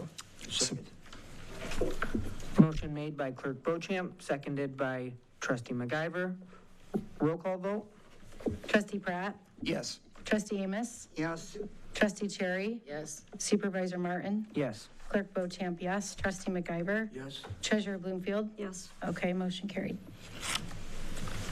All right, and then similarly, I'm asking the board to approve the engagement letter from Dickinson Wright PLLC to represent the township as bond counsel for the bond issue, as presented. Any questions for Brett? Be looking for a motion. I move that we approve the engagement letter from Dickinson Wright PLLC to represent the township as bond counsel for the fire station bond issue. Support. Motion made by Clerk Beauchamp, supported by Trustee Pratt. Roll call vote? Trustee Amos? Yes. Trustee Pratt? Yes. Trustee Cherry? Yes. Clerk Beauchamp, yes. Supervisor Martin? Yes. Treasurer Bloomfield? Yes. Trustee McIver? Yes. Okay, motion carried. All right, one more thing, sorry. Unrelated to that, we spoke earlier in 2025 about potentially waiving the 3% penalty on tax payments made after February 14th and before the end of February, which would be March 2nd this year. It was originally approved by the board in 1983, and that was the first year that it could be approved by the township board. We did waive it for 1 year for the 2020 tax year in light of the pandemic, but I'm asking that the board waive it going forward until some future board could overturn it, of course. But and this is just for taxes that would have been paid in between February 14th and February 28th, all of which gets collected from the town by the township. The reason I'm requesting this is I feel that it only penalizes those that can't afford to pay, because those that have the means will pay whenever we whenever we set the due date to. This gives folks an additional 2 weeks to pay their winter property taxes. We, of course, can't do anything about it being foreclosed, but we can kind of lessen the amount they have to pay by forgiving that 3% penalty. And from year to year, it generates between $4,000 and $8,000 for the township, depending on how tax payments come in that particular year. Any questions for Brett? Be looking for a motion? I move that we approve resolution number 2026-1, resolution to waive 3% penalty and late property tax collections. Second. Motion made by Clerk Beauchamp, seconded by Trustee Cherry. Roll call vote? Trustee McIver? Yes. Trustee Cherry? Yes. Trustee Amos? Yes. Treasurer Bloomfield? Yes. Trustee Pratt? Yes. Clerk Beauchamp, yes. Supervisor Martin? Yes. Okay, motion carried. Thank you. Thanks, Brett. Congratulations, guys. You guys saved my grandma, so that resonated with the response time because she was ready to cash out on us, and you guys got there fast, so appreciate that.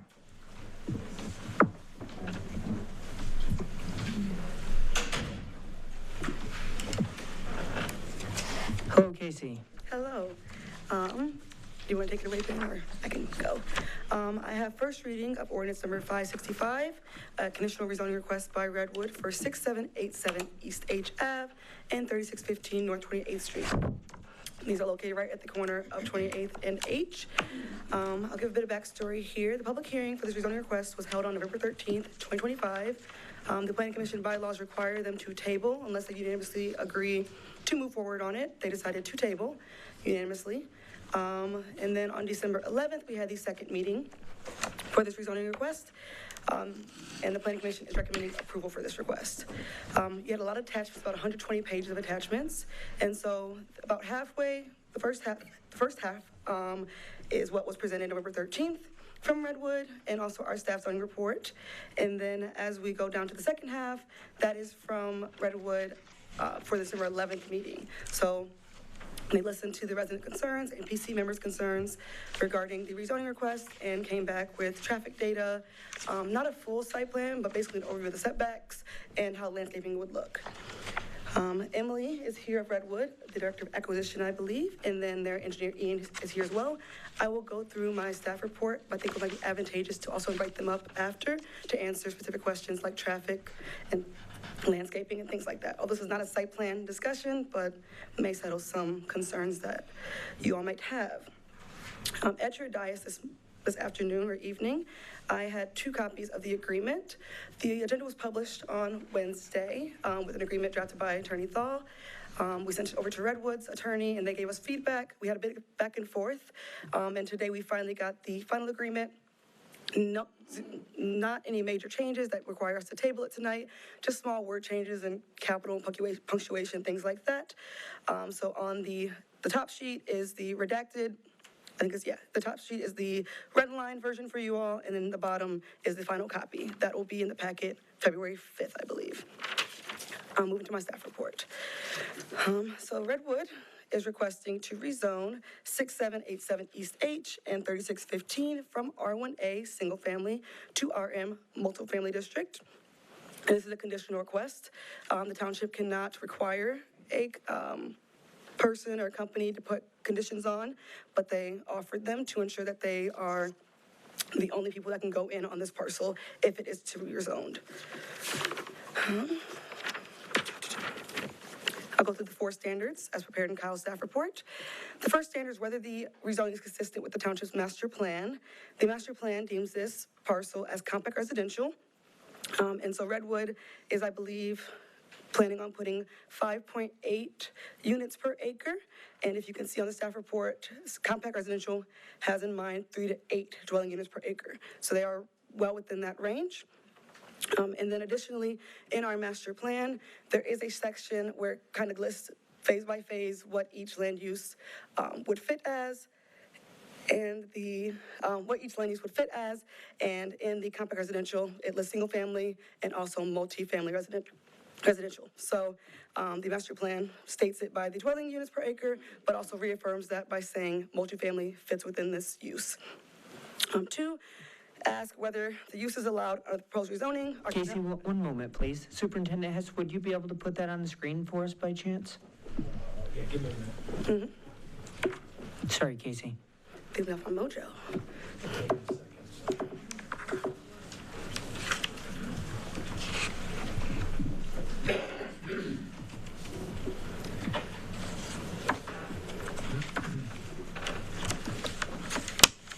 It starts at page 77.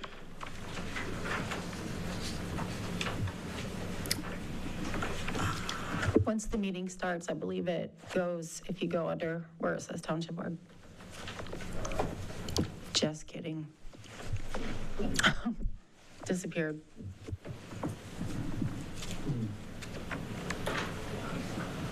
But it's gonna help. Oh.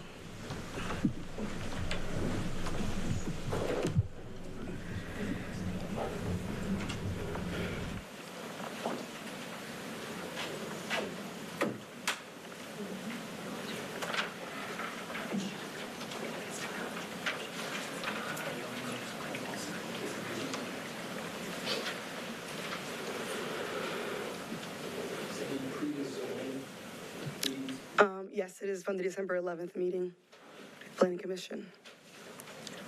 All right, at the tops. Yep, perfect agenda packet.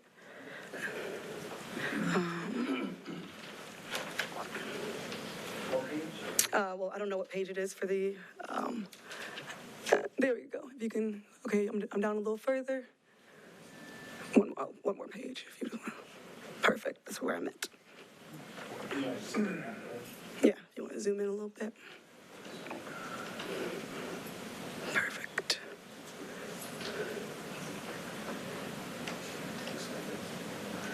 Okay.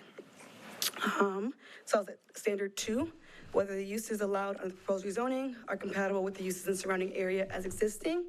So typically, no, we would say that RM is multifamily residential would not fit with this area. However, because it's conditional rezoning, they have put significant conditions that we believe would fit in this area.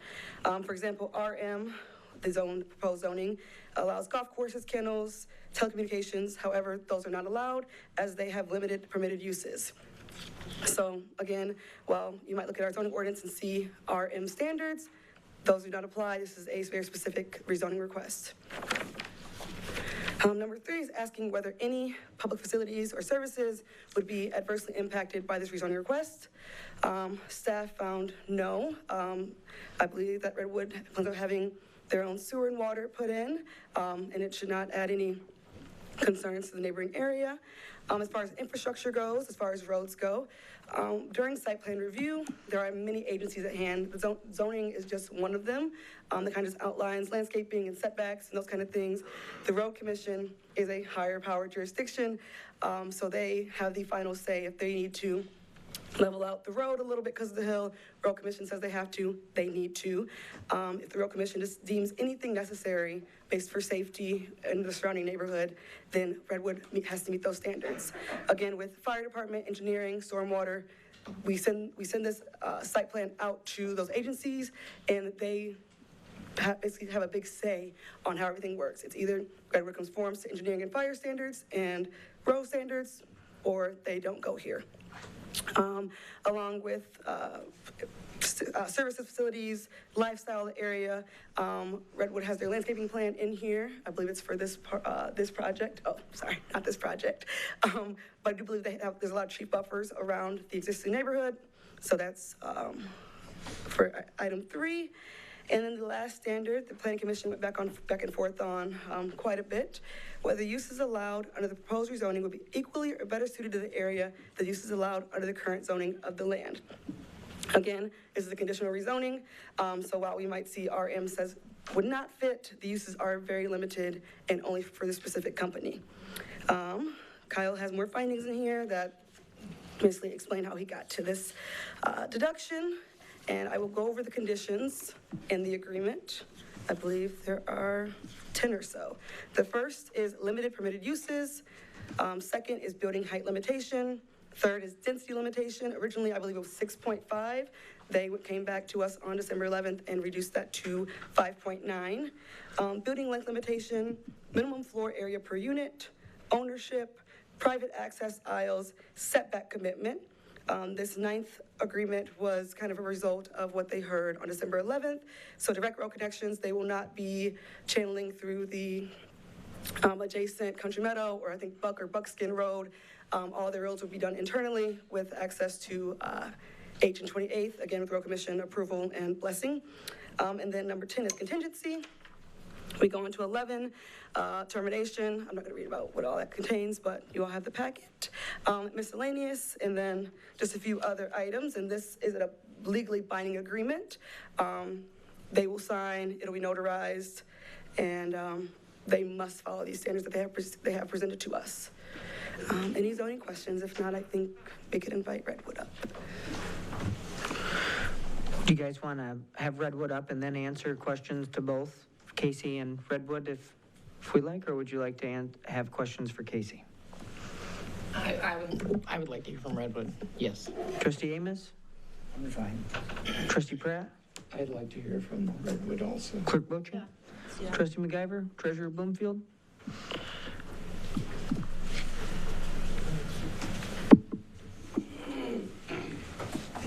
Thank you, Casey. Hi, good evening. My name is Emily Engelhart, and I'm with Redwood Neighborhoods. Thank you all for your time and attention, and thank you, Casey, for your report. As you know, we're here asking for a conditional rezoning on this property for a Redwood neighborhood. We're very fortunate to already be members of Comstock Township with our first neighborhood at Gull Road in East G. Due to, I guess, just some brief history, but due to the success of that neighborhood, which also was developed using the conditional rezoning process with the township. So we do already have an agreement on that one with Comstock Township. But due to the success, we saw a need and a demand from the residents of Comstock Township, the area, the growth in the area, the housing demand that we've seen for more Redwood apartments in this area. And I was tasked to find a site. I came into the township and met with some of the staff, read through the master plan extensively to see if what we do would be able to work here in the township. We landed on this site based on several factors: the location, the demand, as well as the master plan, the 2030 vision, which does discuss this area as a compact residential designation, looking for residential of 3 to 8 units per acre, which is firmly in line with what we do. I don't know if you visited our community or seen it, but we pretty much do one thing and one thing only, which is build single-story, primarily 2-bedroom, 2-bathroom, primarily apartment neighborhoods. That's all we do. We own and manage over 20,000 of these across 10 states. We've never sold a community that we've built, so we are owners and managers, and we want to build neighborhoods for people who we find are often renters by choice, folks who don't want to have a single family home for whatever reason, whether they want to downsize, whether they are building a home in the community, whether they're, planning to be snowbirds, for whatever reason. That's kind of who Redwood finds our residents often are. I can give you a lot of information about our company. We're very proud of what we do and who we are and what we bring to the community. Again, we found ourselves to be very successful in Comstock. But something that I'd like to highlight is the fact that this rezoning request is conditional. At the several meetings and tonight, there have been residents who have spoken about the neighborhood, the surrounding area, and how Redwood fits. And I have tried to craft a request that basically says we want to build a Redwood in this location. We don't want to just build an apartment building or an apartment complex. We want to build a Redwood here. So we've tried to self-limit to create a request that the township would understand that that is what we're looking to do. Primarily, I think 80% single story, smaller building lengths than what is allowed. A lot of different conditions about setbacks, things that Casey mentioned. But one that I would like to highlight is that we do have a condition that this request is contingent upon Redwood purchasing this property. We do not own the property currently, but we understand that today the rezoning is the first step in a long process with not only Comstock Township, but the overall state, local ordinance, municipal agencies that will review a site plan, road connection plans, water, sewer, all the required things to build a community. And if we can't meet the standards that are required, we wouldn't be purchasing this property, and thus the zoning would revert back to what it is today. So we wanted to provide that protection in place so that we are trying to build a Redwood here. We're not just trying to rezone a property and walk away and leave that land as an unknown. So that's why we're here today with this conditional rezoning request. A couple of other just things, and I'd be happy to answer more questions about our community. I know we've been here a while tonight, so I want to be respectful of everyone's time. But, we did do a lot of research on this site, looking at the master plan, trying to create similar setbacks, a similar density to the existing neighborhoods on the north and west sides. It's slightly more dense, but it is in the feeling of a neighborhood. As you drive through our Redwood neighborhoods, that's what we try to design them to look like. There are internal sidewalks. Each unit has a garage. We try to have different colors, different varieties of buildings so that as you go through, it lives and looks and feels a lot like a single-family neighborhood, but for someone who may not want to or may not be able to own a single-family home. Another thing I just want to highlight is that there's been a lot of discussion throughout Kalamazoo County, throughout Comstock Township, and then in the nation overall. There's a huge need for housing of all types. We are not necessarily an affordable housing developer. We're a market rate developer, but we still meet a need. We allow for housing filtration to happen. Folks who may not be able to sell their single family house because there's nowhere else to go, there's nowhere to downsize, we often meet that need. Folks who want to bring their elderly parent back from Florida. We are serving a segment of the population that is looking for this type of housing, that might not want to live in a traditional apartment or a senior living situation. So Redwood is a home for them. And yes, we are not a single-family neighborhood, but Redwood is a long-term owner, a long-term holder. The company was founded in 1991. I think we started first building our units in the early 2000s, and like I mentioned, we own the first one we've ever built. They're still a proud part of our portfolio. We have like I mentioned, over 20,000 units. We're growing. We have neighborhoods not only in Comstock Township, but also in Portage and Texas Township. We're very proud of what we do. We feel that we provide something that people are looking for, and we would be very honored to be able to build another neighborhood here in Comstock Township. I'm happy to answer any questions, or if you'd like more information, I'd be happy to elaborate on anything. But I just wanted to make sure I highlighted those items. Thank you very much. Yes. Trustee Cherry, do you have anything? Well, one of the questions you answered, because I was wondering if it was market rate or mixed use. It's market rate. So then currently, what is a one-bedroom cost? So right now, we are just introducing one-bedroom apartments. So our current portfolio is almost entirely two-bedroom, two-bathroom, which I think in our current Comstock neighborhood is going for $1,900 a month to $2,000 a month. And we are fully leased for what we've projected for the units that are CO'd. We're maintaining a very, very healthy occupancy. For a two-bedroom? Yes, for a two-bedroom. So one-bedrooms are brand new. I don't have the information for you, but they're just starting to build them, and we're hoping to put some here. And that would come in at a lower price point. And you said you had three Redwoods total in Comstock? No, one in Texas Township, one in the city of Portage, and then one in Comstock Township. Yeah. And have you guys looked at like the median income for the residents of Comstock to see if it was feasible?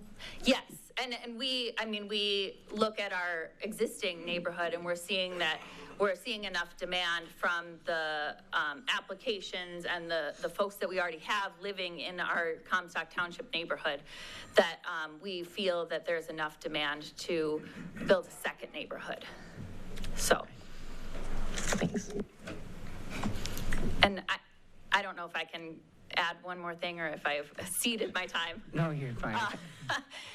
The traffic was a big concern that was discussed at numerous meetings.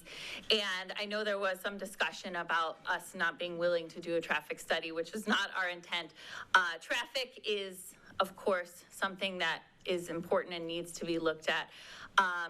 I believe our engineer, Ian Graham, is here. We did go ahead and prepare a trip generation memo for this site, which is not a full traffic study, but looks at all the traffic data for what we have conceptually that fits within these criteria. And I think Ian can speak to some of those findings, but basically that report shows that our traffic projections are so much lower than what would hit the threshold to be required under to create a need for a full traffic study because of the low traffic impact of a development like this. Of course, it's more than, vacant land would produce, but it's much less than single family and many other similar uses. And Ian, I don't know if you have anything to add or if you have specific traffic questions. That report was emailed to Casey this afternoon, and it will be in your packets, I've heard, for the next meeting. So you'll be able to review that. Have anything for us, sir?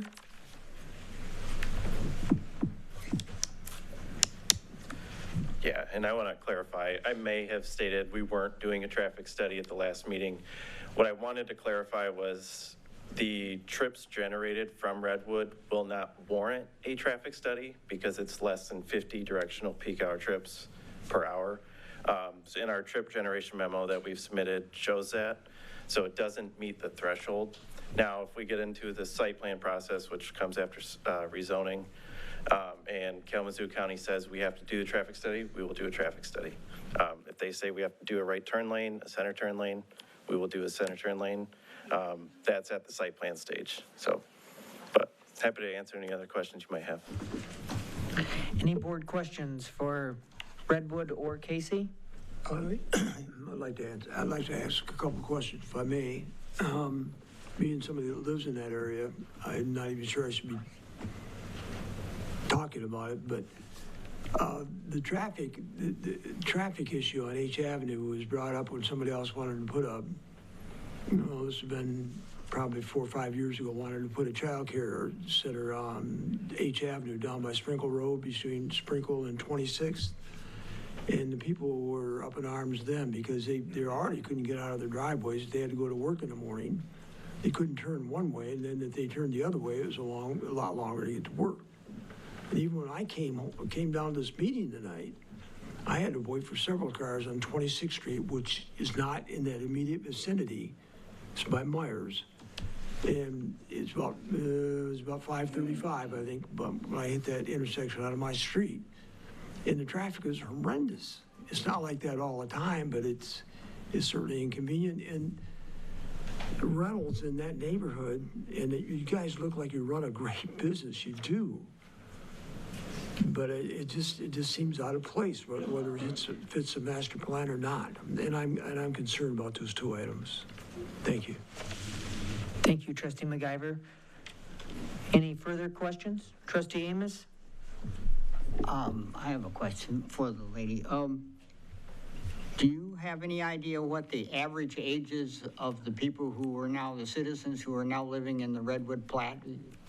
So I I do have information across our portfolio, which is a rather large sample. Drilling down specifically gets into some issues with fair housing where we can't give site-specific data about who lives at what neighborhood, but the average age of our resident across 19,880 units, I believe, is 51, which is this is not a senior project, but we find that often our units are very appealing to empty nesters, seniors, folks who are looking for a primarily two-bedroom property. I would just like to say also, what has been questioned about the traffic is that if you travel up and down like East Main and H Avenue and everything, it's very hilly. And believe me, sometimes it's a nightmare trying to pull out of a driveway. Yes, and I will say if I can speak back up. We did have a preliminary meeting with the Kalamazoo County Road Commission about this project before we made an application. And we do understand that we will have to achieve acceptable site distance to, create access drives that they will approve. So that may include raising the roads, flattening out some of that hill. So we are fully cognizant of that, and, we want to create safe entry drives as well, so.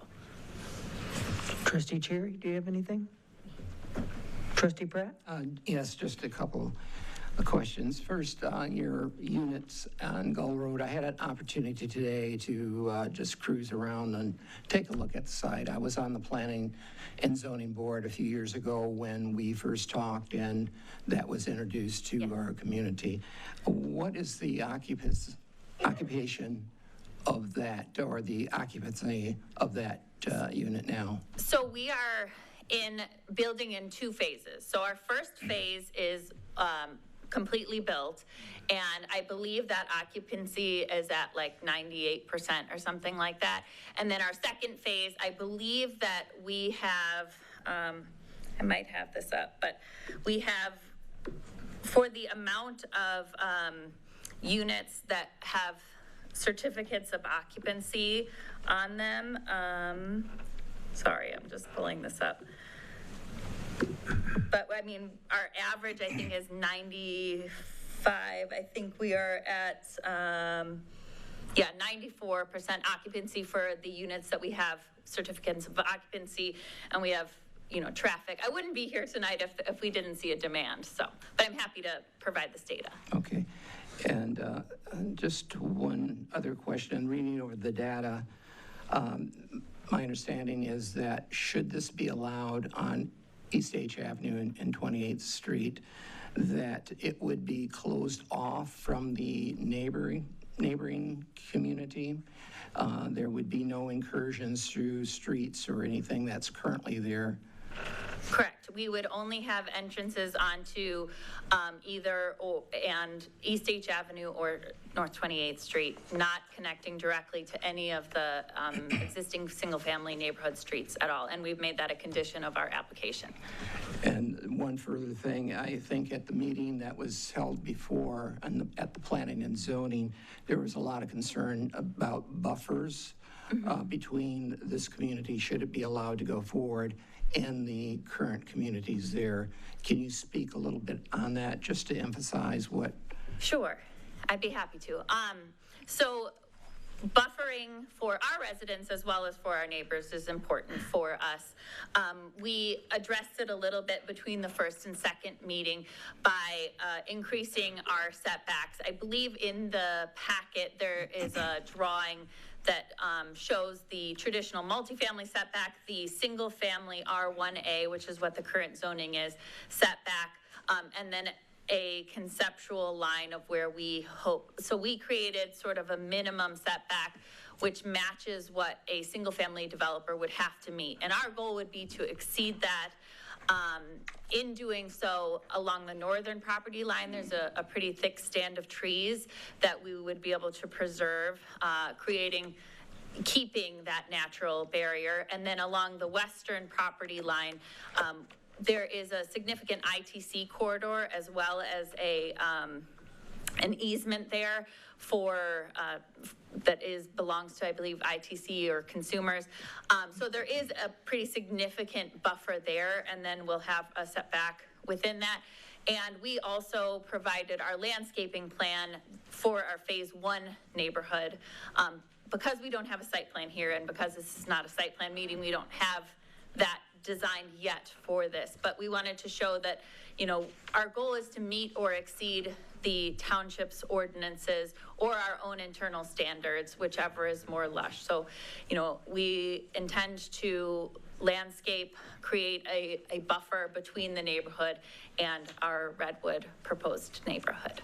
On all of the sides, I speak about the north and the west, but there's a pretty significant buffer along the middle, seeing as the house is up near the frontage, and, you know, we'd have to landscape against all property lines and all home areas, and that would be addressed at the site plan level. Okay, thank you. Yes. Clerk Beauchamp, any questions? So I think I'd have the same concern whether it was a rezone or if it was single-family homes that are going in, but since this is a conditional rezone, I have the same concerns everyone else does about traffic, and also H Avenue being hilly and the visibility is really low. Like, you kind of, when you're turning from 28th Street, you just kind of say, you know, I hope no one's coming. You can't really see. So we add more traffic right there. I think there's a safety concern.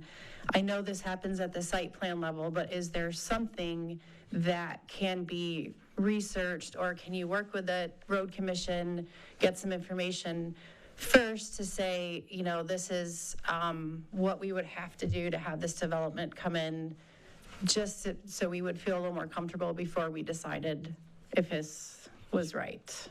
I'll let Ian speak in a second. And we did meet with the road commission a couple months ago. We know we have to make improvements to East H Ave. We can't put a driveway in with the current conditions. So they're not going to grant us an access point, and that might involve raising East H Ave to improve sight distance. So you're not turning and hoping. So we need their sign off to get that entrance, and we're prepared to do whatever they require. I don't know if that gives you any level of comfort, but. It all happens with the planning commission at the site plan level. Correct. Before you would go to the planning commission, you would have to have these sign-offs by the road commission. Correct. Okay. And I'd just like to, again, reiterate that if we don't get that approval, we're not going to buy this land, and this property would not be rezoned. So. Trustee McIver, anything further? No, I asked my only 2 questions at this point. Thank you, Trustee McIver. Treasurer Bloomfield? Any further board member questions?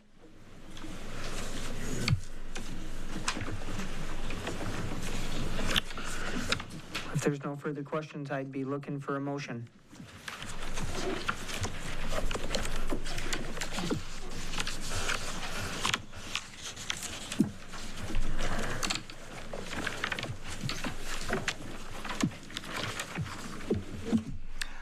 I make a motion that we accept the first reading of ordinance number 565 at 6787 East H Avenue and 3615 North 28th Street, conditional strike that rezoning request. Motion made by Trustee Pratt. Second. Supported by Clerk Beauchamp. Roll call vote? Trustee Pratt? Yes. Actually, Sorry. we should have maybe further board discussion. I know we asked questions. Maybe we all got it out. So we have a motion on the floor. We have a second. As far as Attorney Thal, would you be able to speak briefly? I know there's the 12 standards for a rezone and kind of a perspective of when a property is zoned and meeting the Zoning Enabling Act, typically you have to move forward. But can you speak to us on a rezone and briefly go over some of those standards that we need to be aware of? Well, I think, and I think it's been explained, the difference between regular rezoning and a conditional rezoning. So you need to understand that, first of all. With a regular rezoning, there's a request to rezone it to the RM district. What it would allow is any use in the RM district under any of the standards in the RM district.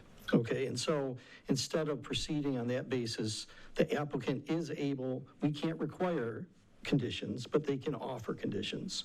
And so those conditions are limitations on what can be allowed in that zoning district. So instead of allowing all uses and up to all standards allowed in that zoning district, with the conditional rezoning request, they've put forward conditions that limit what they can do in that zone and how they can develop in that zone. So those limitations are put forward by the developer. And then you have standards within your ordinance. So I think probably, yeah, I mean, from a legal standpoint, I look at more standards in terms of how, what's the recommendation of the Planning Commission. You can look at traffic issues, in a rezone. You can look at, neighboring land uses, compatibility with neighboring land uses, are a number, then you have these standards that are in your ordinance itself. The board needs to consider all those factors because you're the decision-making body, you're the legislative body making the decision. You have a recommendation from your planning commission, but then you also have to be making that determination that it meets the 4 standards in your ordinance, which if you pass it, you're making that decision. But, some of the things are, how it impacts the neighboring community, neighboring properties are considerations that you would consider. Also, the 4th one there is the current zoning, equally or better suited to the area than the allowed conditional rezone. So those are things that you need to take into consideration when you make your decision, that you personally have to go through these 4 standards as a board. And you have a recommendation from the Planning Commission, but you still need to consider those factors when you make your decision. Thank you, Attorney Thaw. My biggest concern is the surrounding area compatibility. And why I do understand that we do have a master plan that is a question of where do we want to go, but that is a decision that we're not fixed by, and so we do get to make that decision.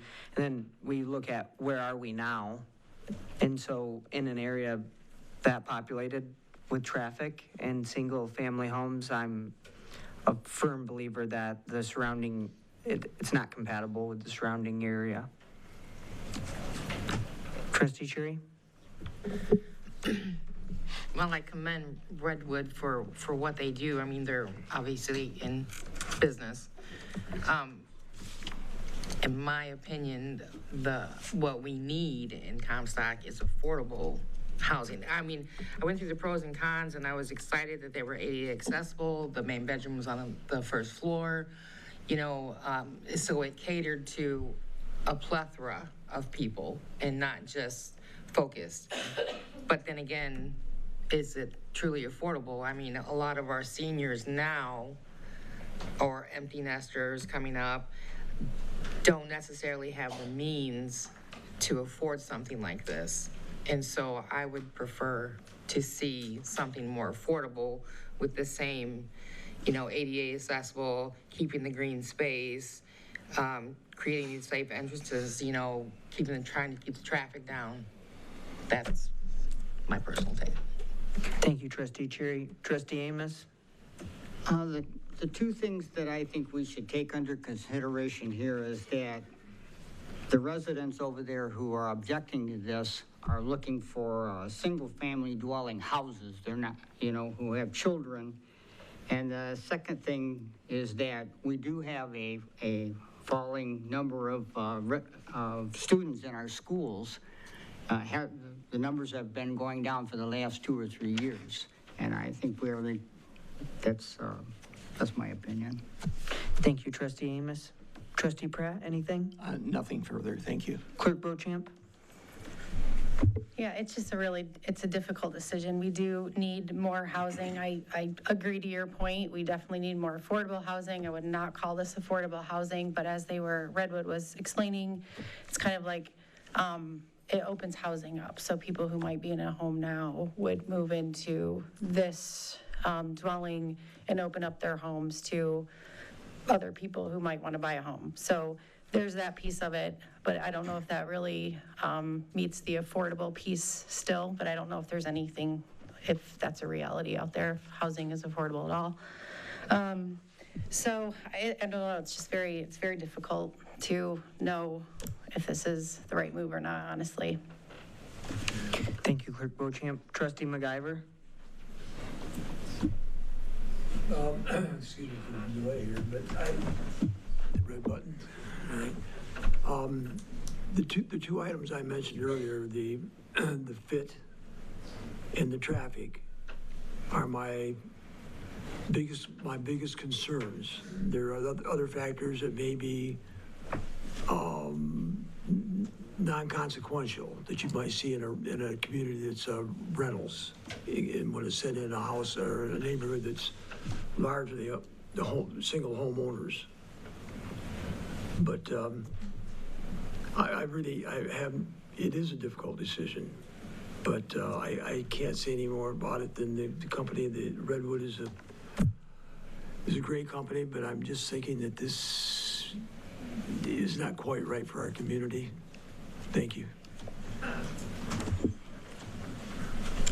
Treasurer Bloomfield.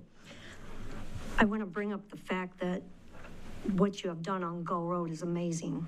I've been in some of those units, they're beautiful. But when you keep in mind the rezoning that happened there, that is a totally different location. It's a totally different set of circumstances that surround that parcel that you developed there compared to what you are planning on doing now with this parcel. So with that said, I would love to see you change your format and think about building single-family homes there that would be affordable, because like Trustee Amos said, I like to see homes where we have stability with our schools, trying to bring our schools around and more students and families. And we do have a lot of families in that neighborhood that moved here because it was that type of a neighborhood. And the traffic is another thing that is very concerning. I've ridden my bike up through there, and even walked through those. And along those streets, you would not walk on those busy streets. Thank you. Thank you, Treasurer Bloomfield. And as far as Redwood, during the presentation, I did hear them mention that the price associated with what they offer comes with the service, and I do commend you guys for the job on Gull Road. You do get what you pay for, and so as far as like taking this as a learning experience for a board, I know that we have needs for lower income housing, but when we do it in a dense manner, I think we want to be cognizant of that, perhaps with lower cost, perhaps the upkeep and the maintenance and the looks on that. So I think the place on Gull Road near a roundabout, kind of a location where you would expect higher traffic, I think that seems to be more appropriate. But I do commend you on the job in the presentation of that development. Any further board comments? We have a motion, we have a second. Roll call vote? Trustee Pratt? Yes. Excuse me. Trustee Amos? No. Supervisor Martin? No. Treasurer Bloomfield? No. Trustee Cherry? No. Trustee MacGyver? No. Clerk Beauchamp? Undecided. Not an option. Not an option. Gonna say no.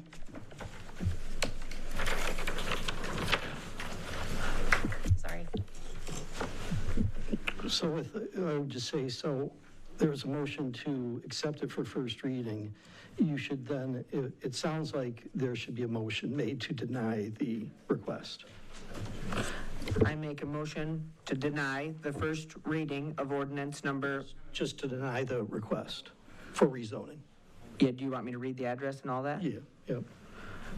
I make a motion to deny the request for rezoning for ordinance number 565 at 6787 East H Avenue at 3615 North 28th Street, conditional rezoning request. Support. Motion made by Supervisor Martin, supported by Trustee Amos. Roll call vote.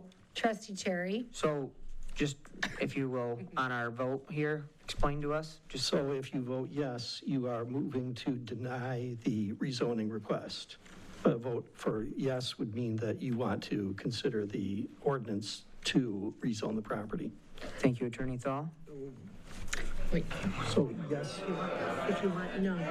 It was a motion to deny, so the yes would motion- mean yes. you want to deny. Yes, deny. the I request. just meant to say no the second time. You said yes the second time. Okay, so let's just go over this again. That's why I figured to ask. So the motion is to deny the variance request. So if you vote yes, it is to deny the variance request. If you vote no, it is to Approve it. approve it. Thank you, Attorney Thal. Roll call vote. Trustee Cherry? Oh, goodness. Yes. Trustee Pratt? Difficult. Yes. Trustee Amos? Yes. Treasurer Bloomfield? Yes. Clerk Bochamp, yes. Trustee McIver? Yes. Supervisor Martin? Yes. Okay, motion carried.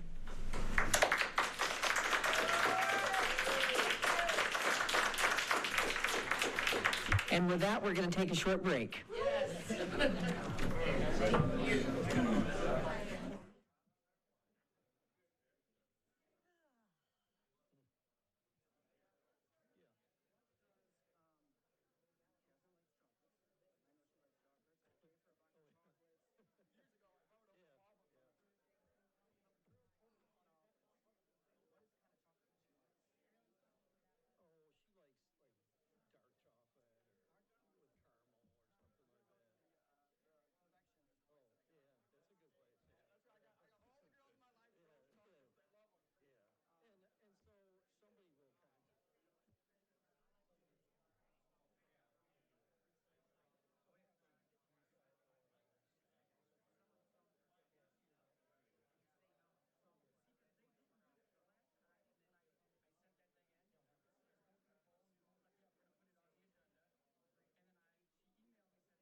1 is about cities, so I looked it up. Yeah, so we went, I'm already in Supreme Court with United States and Michigan. It's already being kind of. Well, I got it with the lines and then and down with it. Okay. So that started with the, yeah, so I found out about the home deficiencies in 2015. Yeah, I know it applies, you know, to all. You're welcome. It's easy when you do the right thing. I would love to see them come back and build single-family homes. I would love that.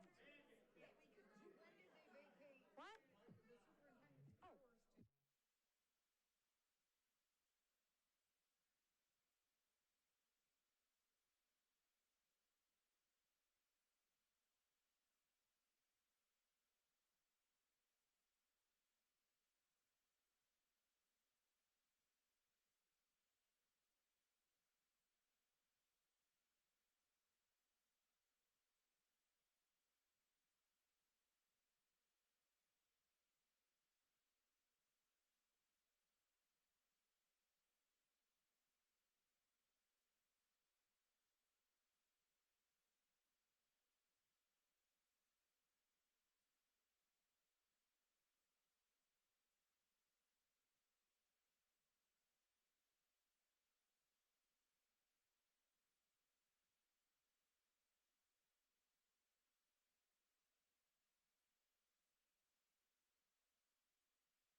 Here in just a few minutes, we'll call back the meeting.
All right, we're going to get back started here. All board members ready?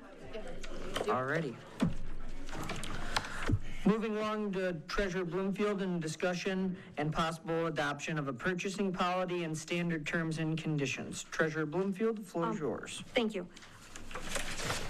Deputy Treasurer Knight and myself have been working on a purchasing policy, and this is something we feel like we really need to get into effect, especially knowing that the fire department's moving forward. And just, we need to make sure we're doing the best we can at saving money and getting bids for our projects we're working on. And we did send it on to Brett. And so I'd like Brett to come to the podium because he has some things he'd like to share with us, some changes, some possible changes.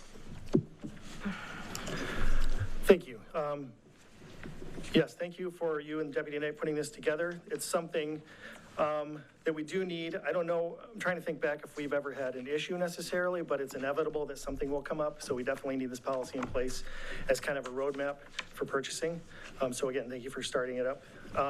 I read it over and it hits all the good points from what I can see. I do have some suggestions of things that not necessarily should be removed, but just some things that may be missing. So I'll just start at the top. I do know that the township superintendent is the purchasing agent per MCL 4210L. I don't know if that's a conflict or not. I'll leave it to the attorney and the superintendent, but the purchasing agent, regardless of who it is, should be identified in the policy and then referenced throughout. And then also a list of the purchasing agent responsibilities should be included. That's pretty much it on the first page. I feel, this is me speaking, so I feel that the thresholds for the estimated amounts are a little low and may hinder township operations at the current levels. I don't know what they should be. I just jotted down for the informal 0 to 5,000 rather than 0 to 1,000. And then the middle section, 5,001 to 25,000. Minimum 3 quotes, either verbal or documented. Well, documented either way, but they could be verbal or written. And then anything over 25,000 will require a formal bid process. And that's just my suggestion. It could be any numbers in between those. Just a correction of a word. Right before that, it says, public improvements by Comstock Charter Township shall follow these procedures based on the estimated total cost. It says excluding taxes, but we don't pay taxes anyway, so I would change that to discounts. It should be excluding discounts and take the full cost of the purchase into effect, or into consideration, I'm sorry. There also should be a section with a list of exceptions to the policy, which would be like sole source, for example, if you only hit one bid, or if you get no bids, what happens then? Also, purchases not readily adaptable to the bidding process, like supplies, reimbursements, debt service, that sort of thing, should be exempt from the policy. It's just not practical to get bids for those type of things. And also cooperative purchasing. So if you're going in with another municipality to purchase something, which I know will affect the clerk when we have to buy election machines, and we're kind of mandated to do so.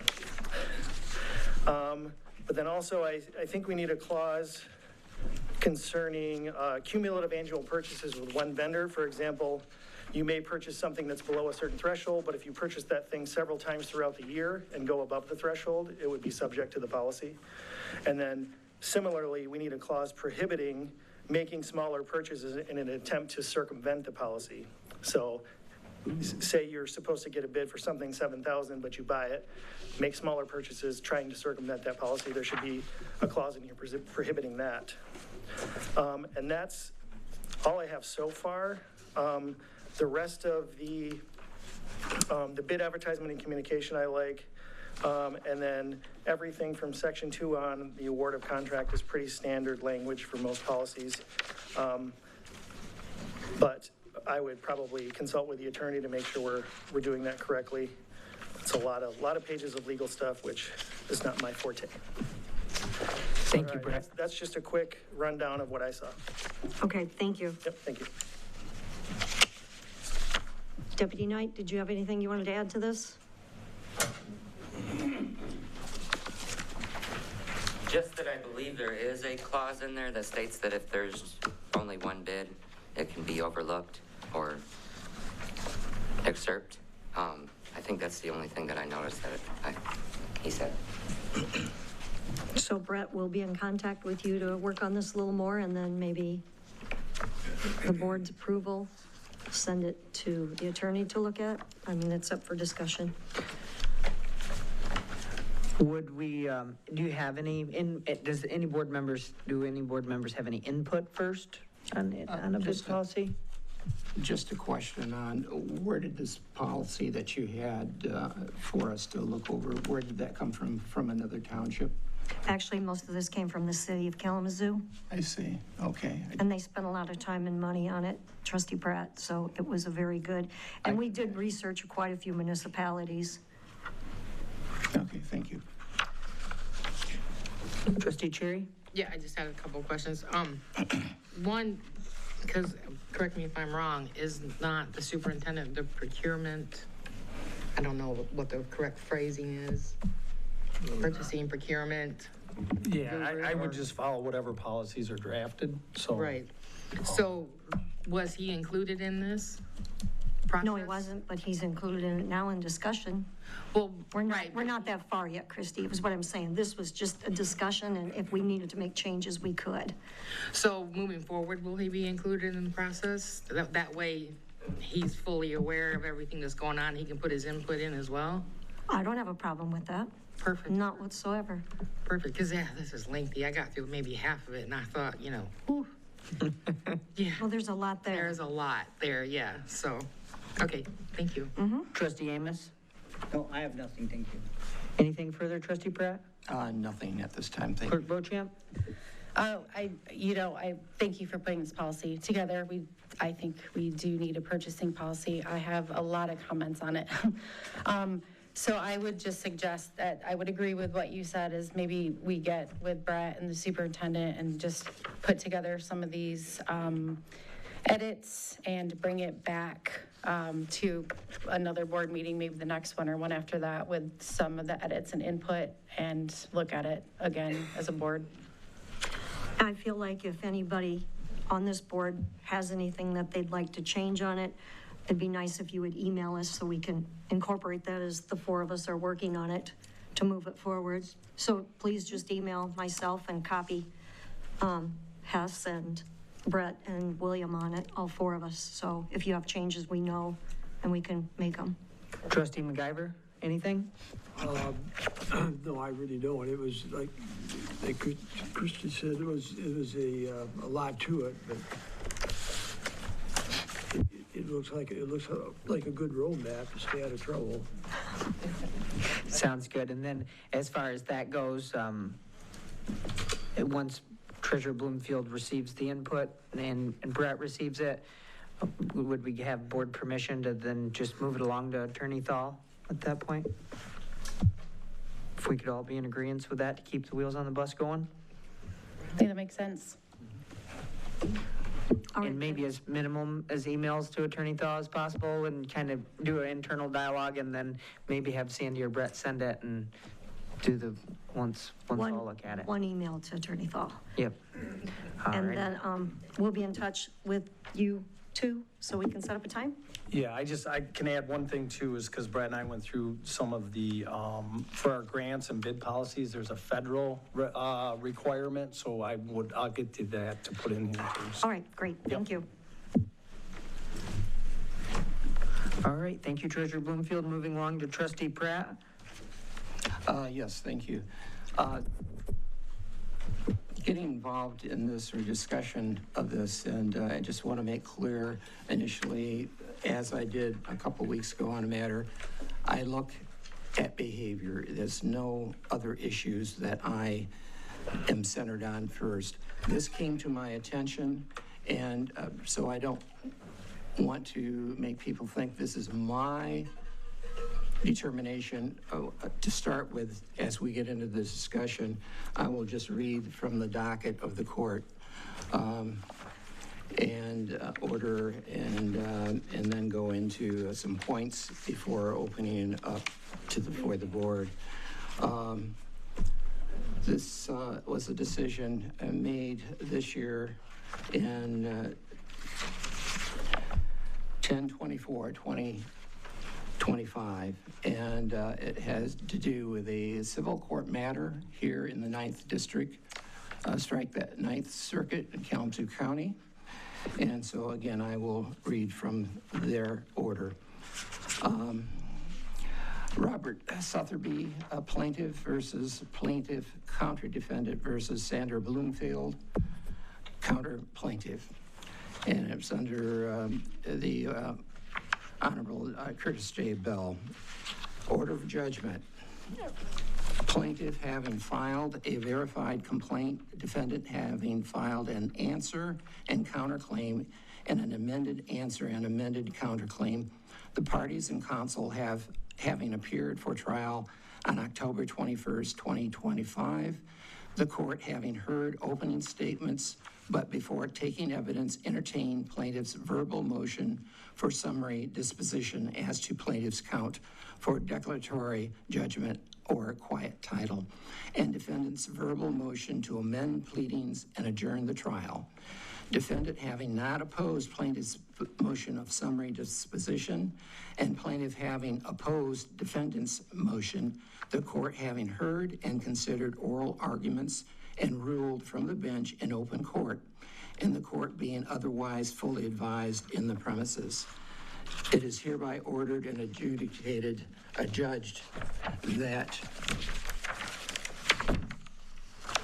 1, the court grants plaintiff's motion for summary disposition in favor of plaintiff against the defendant as to count 1. That's a declaratory judgment / quiet title. 2, this judgment affects real property located in the Township of Comstock, Kalamazoo County, Michigan to wit. The next 2 paragraphs describes the property, and I will forgo reading that, just describe it as commonly known as South 26th Street, Kalamazoo, Michigan 49048, parcel number 3907-29-355-060 as the property. Number 3, plaintiff holds full legal and equitable title to the property in fee simple, absolute, and that title to the property is quieted by this judgment, subject only to interest of record held by those other than the defendant and any persons claiming under or through her, including her spouse, James Bloomfield, and their successors and assigns. 4, the defendant and any persons claiming under or through her, including her spouse, James Bloomfield, have no estate, right, title, lien, or interest in or to the property. Page 3. Is this germane to the meeting? No. Does this have any? Order. Please, Trustee, sorry, my microphone was off.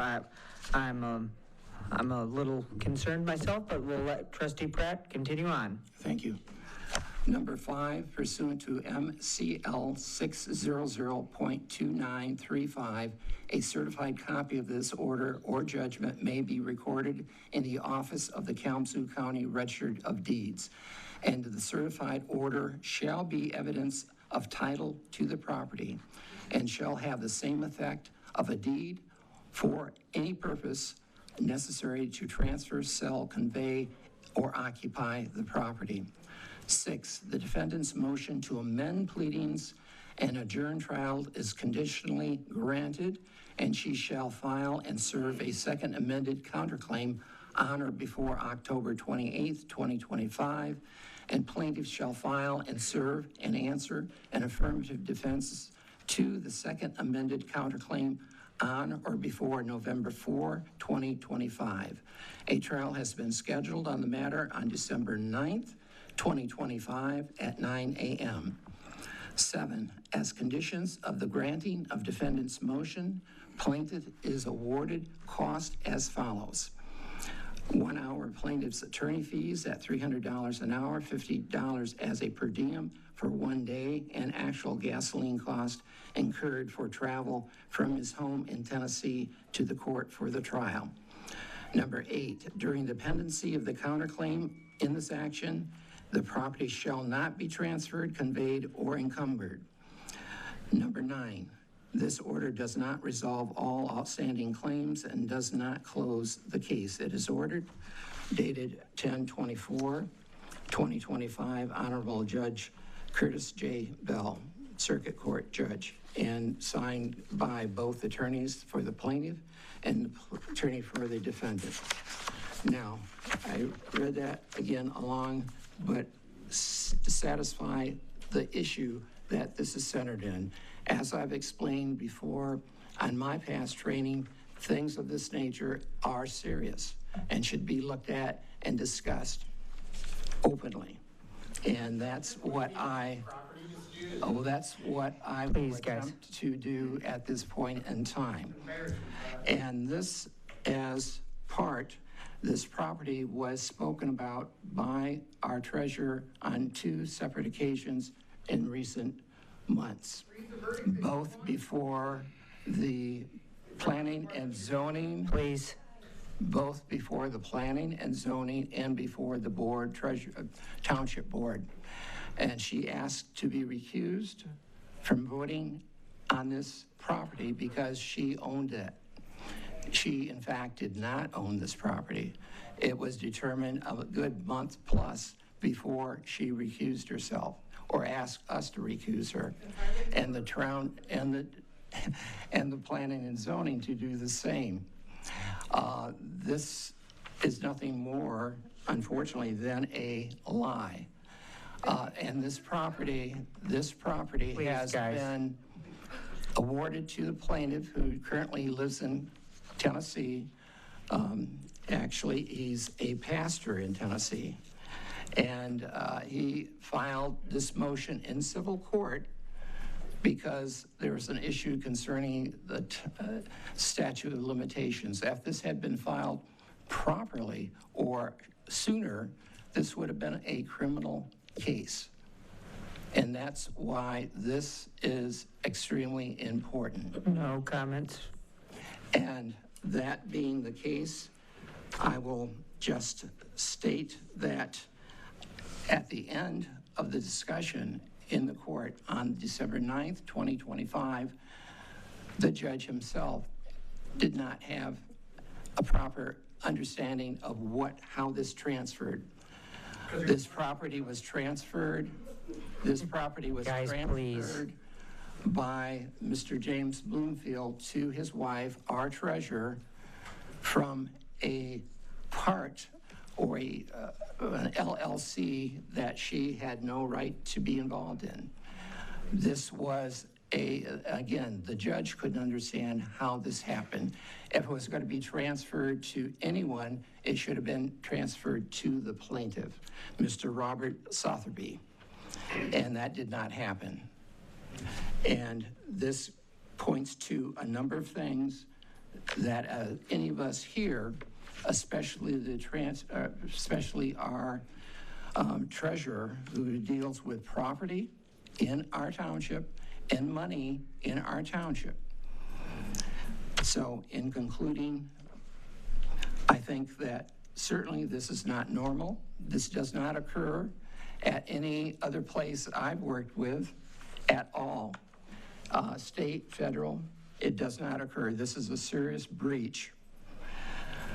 2, the position, as all of our positions, are important and critical, but the township's treasurer has a position that is extremely critical.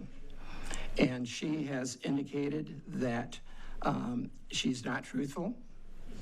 Her trust is not there. This is not something I determined. The Circuit Court, Kalamazoo County, determined that she is not credible. She could not verify a number of things in court.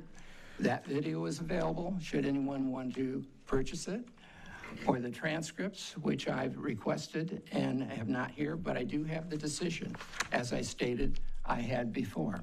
So, Please, no comments from the crowd. Let Trustee Pratt speak. The elector position is one, as we all are electors, that we can't do anything about, because they have, as electors, we have the ability to say things and sometimes do things that would not be acceptable within a working situation.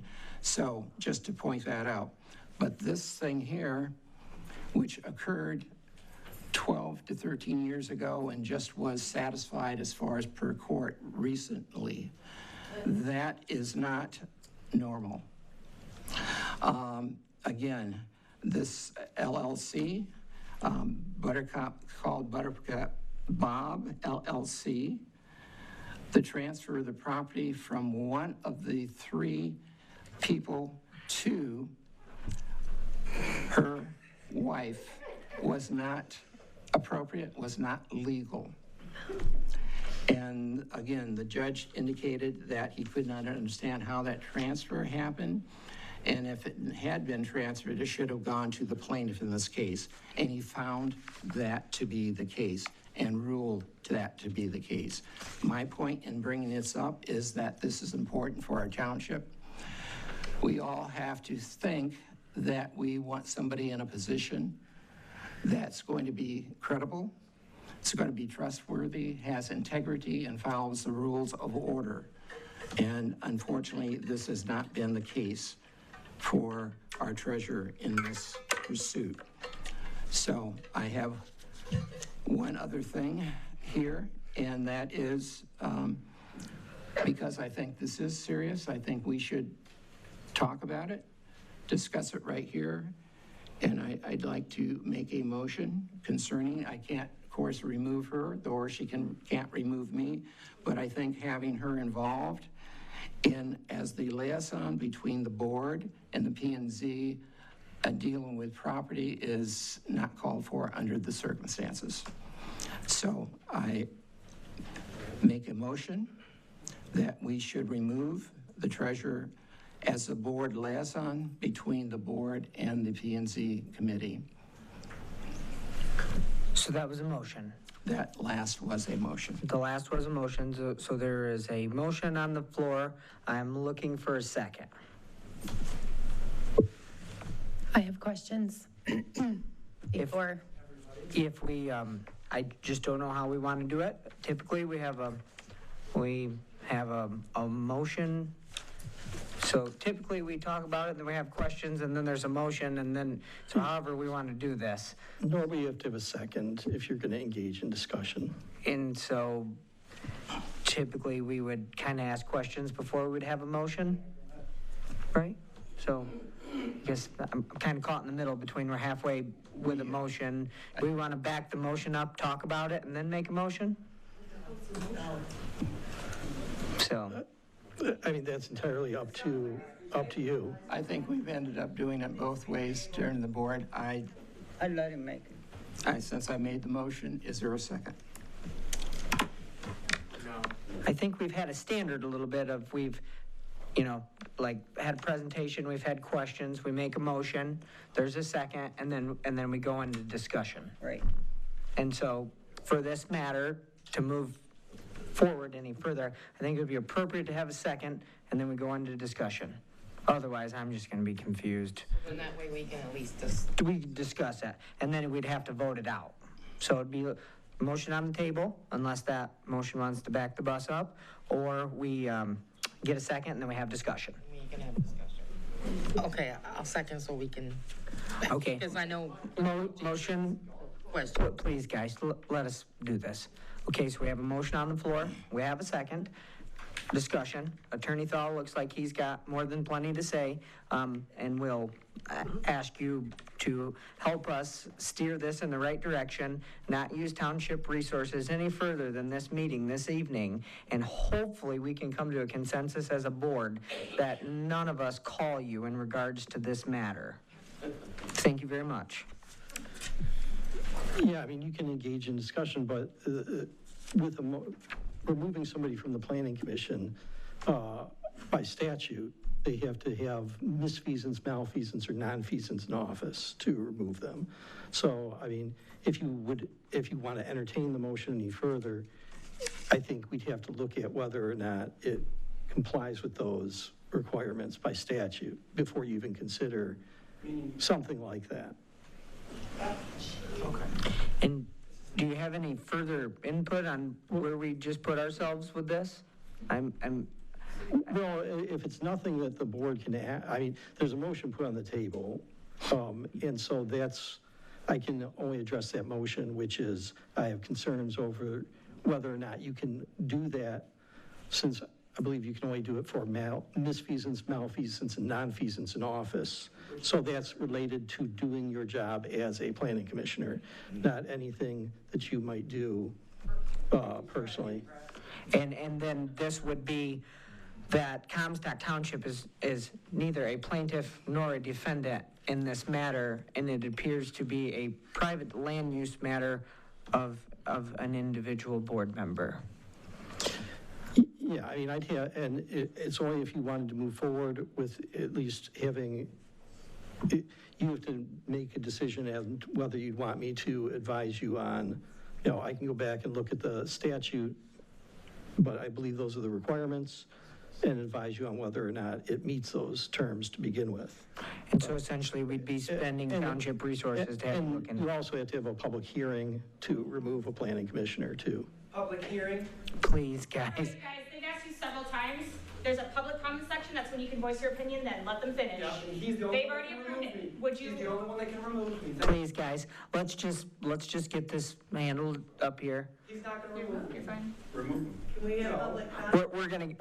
We're gonna stop doing that. I understand this is an interesting time to be alive, and so we're just gonna move through this.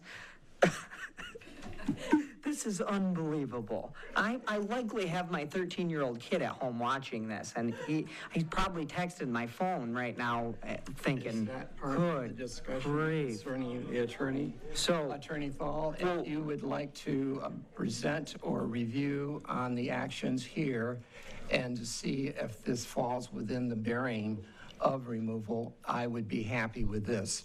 But I have to underline how serious this is, and that regardless, we should have some considerations as a board and as a community handling somebody who tried to run off with property in excess of worth value in excess of $25,000 at that time, worth much more. Please, at no this comments. point in time.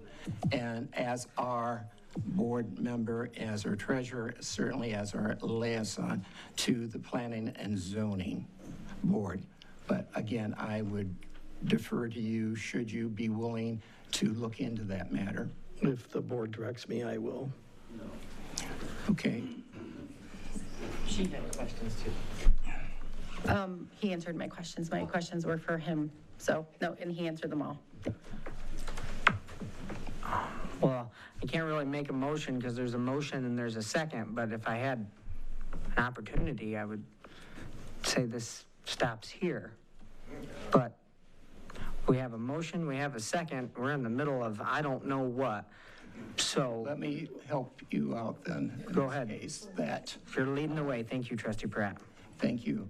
That in view of our Attorney Thal looking into this matter and the seriousness of this and whether it falls within those three parameters, I'd be willing to withdraw my motion for the treasurer's removal from the P&Z at this point in time. And do you support that? You seconded it. Do you support that? Yes, so it's for the withdrawal. Yeah. So then, does there have to be a support, sorry. So then it's withdrawn. Yeah, so now we don't have a motion and we don't have a second. Do we have any questions for Attorney Thal or Yes. Trustee Pratt, perhaps? So now, does there have to be a motion for you to look forward into it, like? If the board wants me to do that, the board should make a motion to affirmatively have me do that, yes. Okay. And there we are. So I will make the motion that the board have Attorney Thal look into the matter concerning this case and its effect upon our position or our treasurer's position on the board, as well as the position of being the liaison for the Planning and Zoning Commission by the board and for the board. Motion made by Trustee Pratt, Do we have a second? I'll second. Seconded by trustee MacGyver. Any discussion? Trustee Cherry, do you have any discussion on what just happened?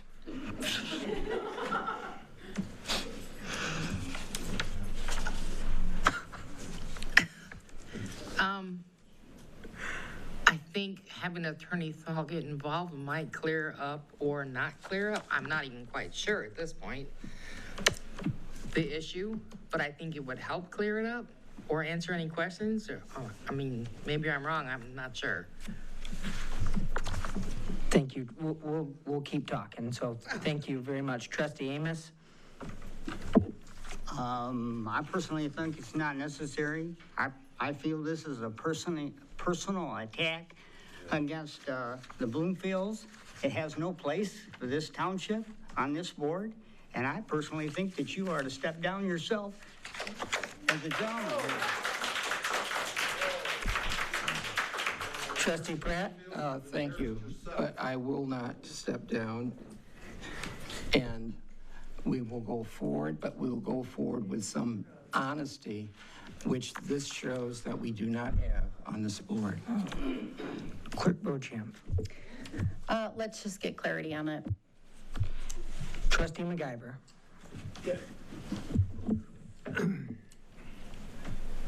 We'd be farther ahead all the way around, I think, to have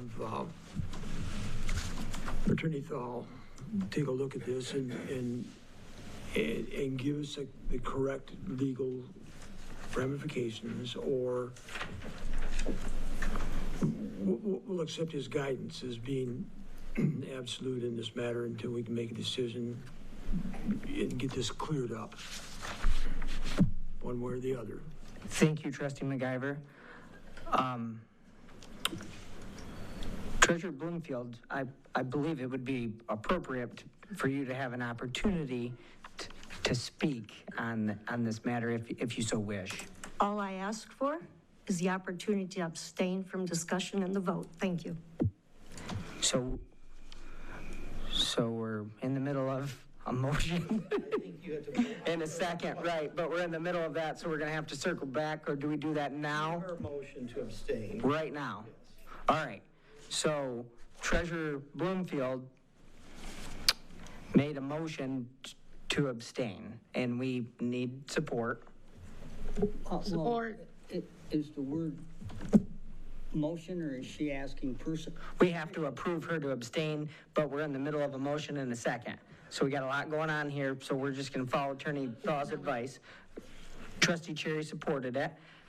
Motion made, roll call vote, and this is to allow Treasurer Bloomfield to abstain to a vote doing this. And then I would like to have my time to discuss this. Trustee Amos? Yes. Trustee Cherry? Yes. Clerk Beauchamp, yes. Trustee MacGyver? Yes. Trustee Pratt? Yes. Supervisor Martin? Yes. Okay, motion carried. So Treasurer Bloomfield can abstain. I guess the issue that I have with this is we had many meetings of attorney expenditures and conversations of limiting cost on our attorney fees. And there was a lot of board meetings, especially during a time where we were building a battery energy storage plant potentially next to a school. And I remember clearly one time I had a bar graph with my attorney expenditures on this bar graph that I was chair of a moratorium committee meeting. I had presentations and speakers, and I was actively trying to do the best thing for the township, which was to keep us safe. And if there was any monetary value to be gained from it, I did work towards gaining the most of it. So we went on with this conversation, and we were all, I believe, there was a part where when we made the attorney use policy, we were to be cognizant of our expenditures. And I firmly believe that this is a private land use matter that should be up to a judge, and I don't believe that it has any business at the board meeting. I did call a special meeting for an ethics presentation for December 29th or 30th. Treasurer Bloomfield Trustee Amos and myself were the only one available. We were not able to quorum. We were not able to have our ethics presentation like we all agreed upon. And here we are today. And perhaps if we would have took that meeting, we could have saved ourselves from being in this position.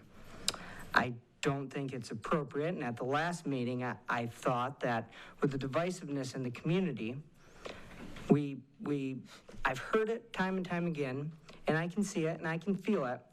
We get really kind of public comment sometimes when people are slinging mud and arrows. It divides our board, and it doesn't help us.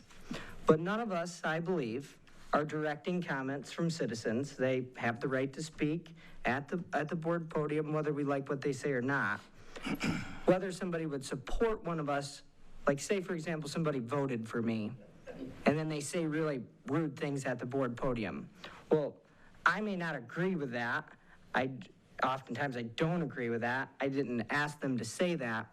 But with these things that they draw these wedges between us, and we have an opportunity to set the bar and set the example of maybe, I hear times that people are bothered by social media posts and public comment. And I just think we have such an opportunity up here to work together professionally and kind of set the tone for maybe how our whole community draws together. There's only 7 of us that were elected. And so I'm a firm believer that this is totally inappropriate, and I think it would be a big misuse of government money to look into this further. That is why we have courts and systems and things like that they can adjudicate these matters, and I don't believe it's business of the township. Thank you. So we have a motion, we have a second. Perhaps we would roll call vote this. Supervisor Martin? Well, excuse me. So what is the vote? What are we voting? So the vote would, if a vote of yes would mean that I look into the matter further and provide a legal opinion to the board. A vote of no means you're just done with it. Okay. Okay. Okay, I got it. The 3 areas, okay. Supervisor Martin? No. Trustee Cherry? Yes. Trustee Pratt? Yes. Trustee Amos? No. Clerk Beauchamp, yes. Trustee McIver? Yes. Motion carried. Alrighty, moving along.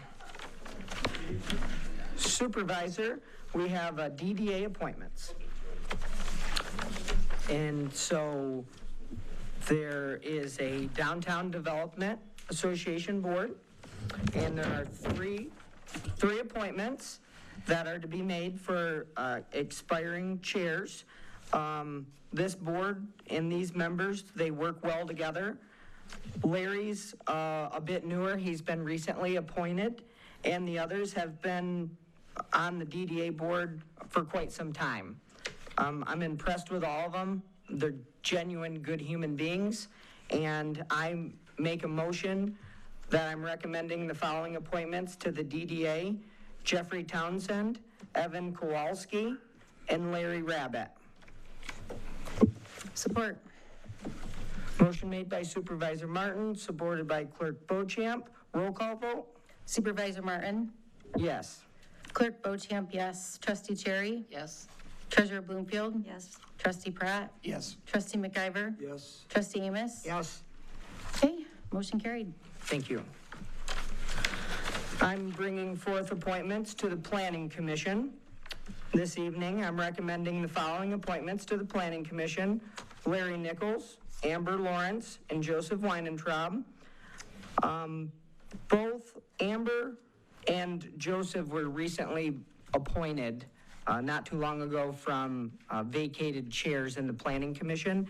And when I made their appointments, I was sure to read the Planning Enabling Act, and their Amber's position in her professional standard met the Planning Enabling Act, where you're supposed to develop a board that is throughout the community with is to the extent practical, where, essentially They're not all in the neighborhood, same neighborhood grill and steaks talking about a rezoning. They're spread across the community.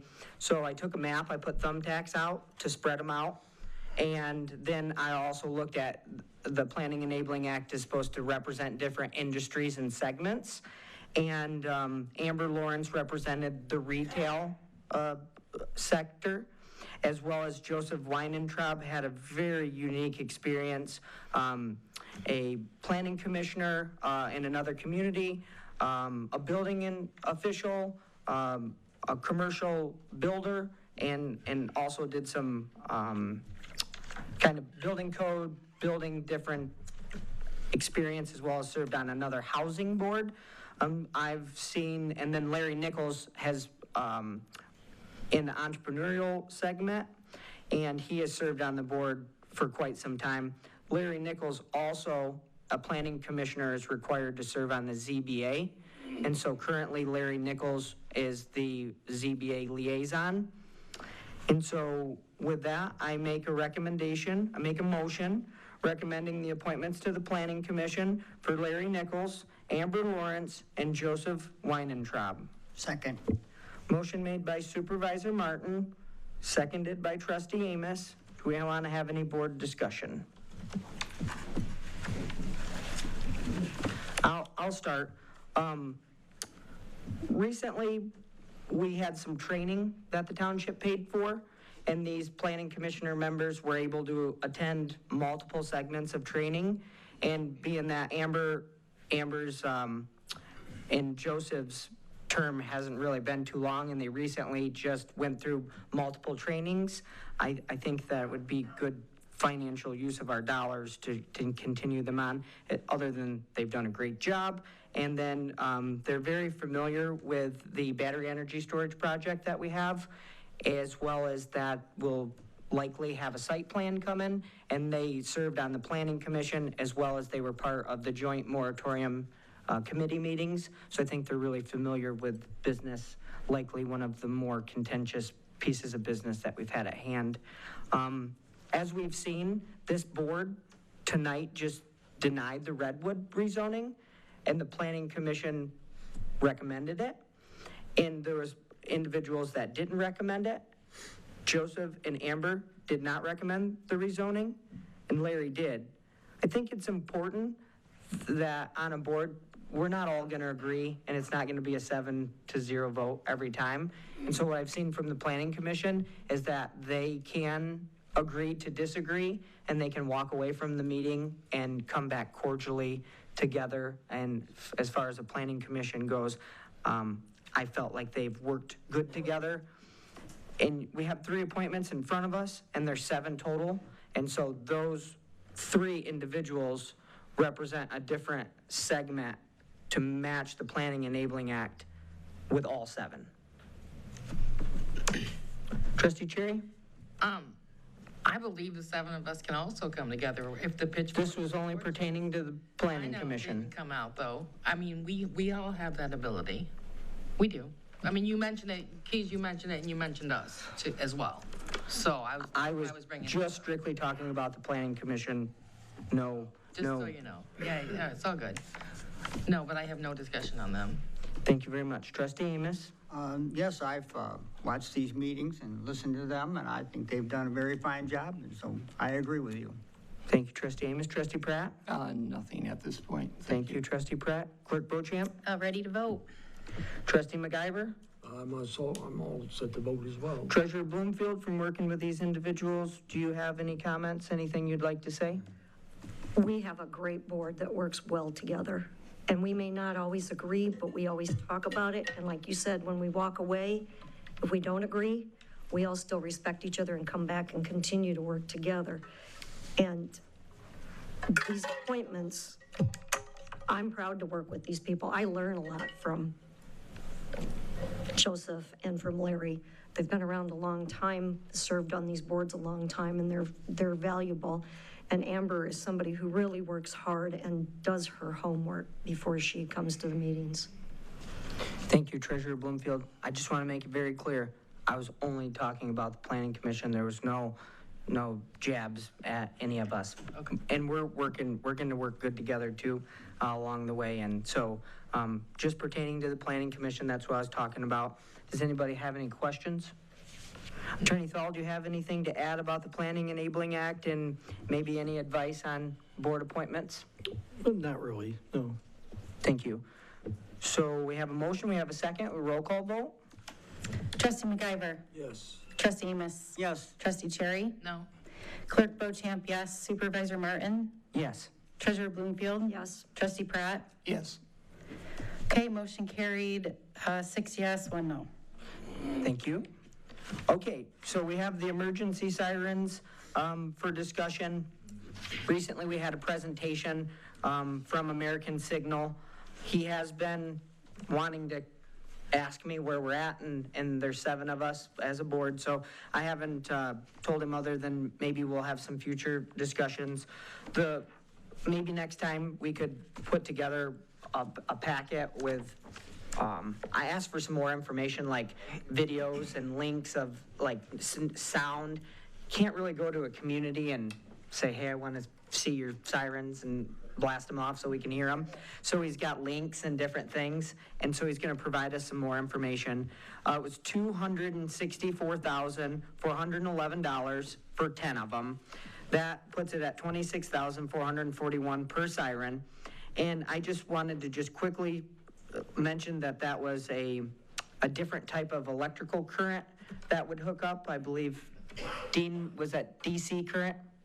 And so these sirens have 3 different tones. So there could be something in the instance that we do get a battery energy storage, we could select a different tone if there, for an emergency, if there was a tornado, a different tone, and so on. And so I just wanted to, ask the board if there would be any consideration about, we talked about the implementation of 5 sirens one year and 5 sirens the next. And I just thought, what about if we did 3 sirens for 3 years in a row, and we got to the point where we had 9 of them, and the most vulnerable areas per se, maybe one near the school with the battery energy storage would go. If they were to honor the deal of the 10 for, at 264, which puts it at 26,441 per siren, we'd look at 79,323.30 cents if they were to honor that structure.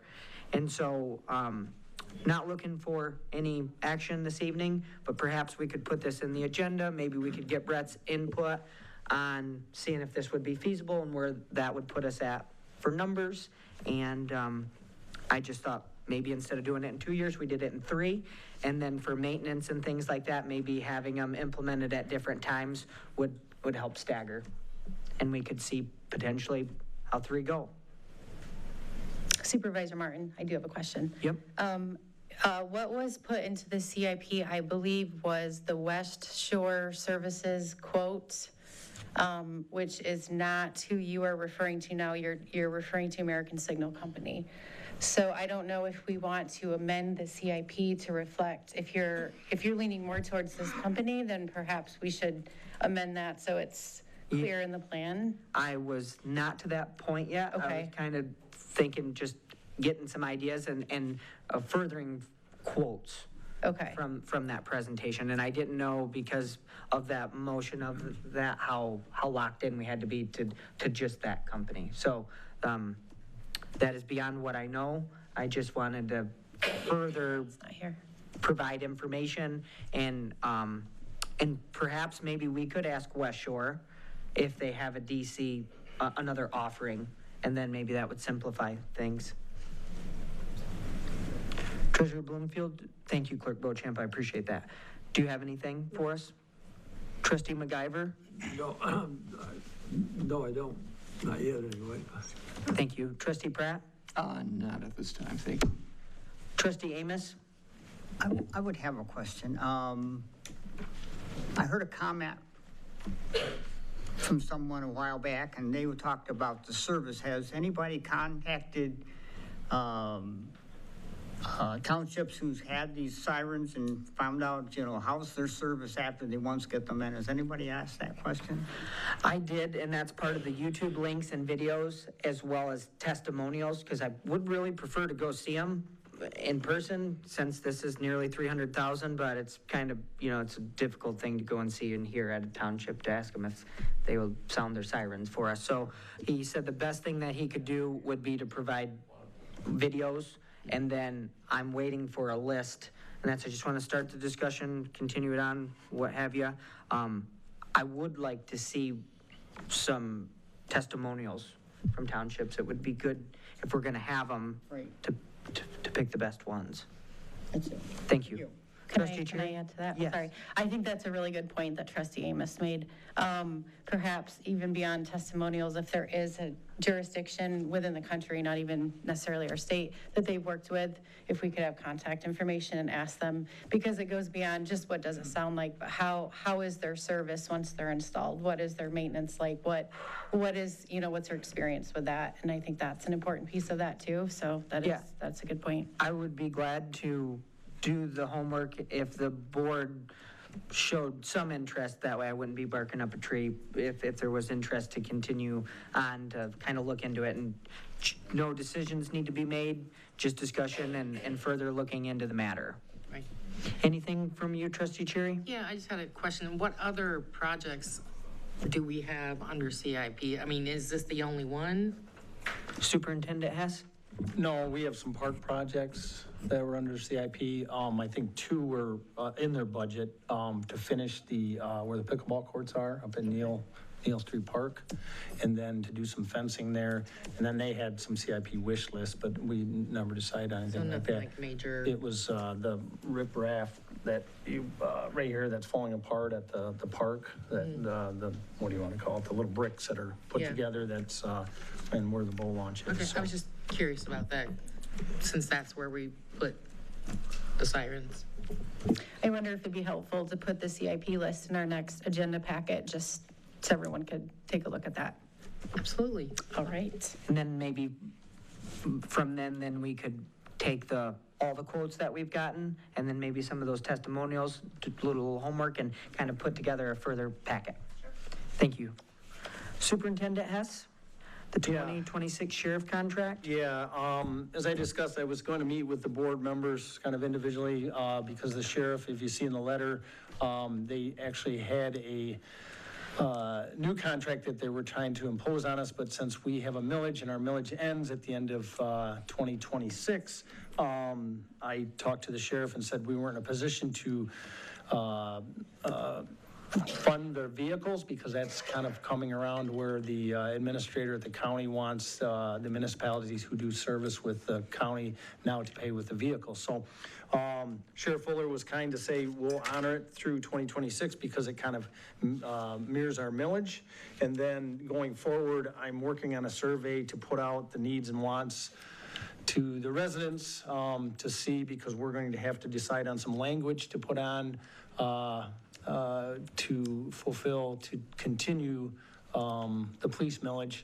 I think it'd be important if a few of the board members want to work with me on that, what are their wants, and what costs, and kind of, what are people willing to pay for that service. But as of tonight, this is just the extension.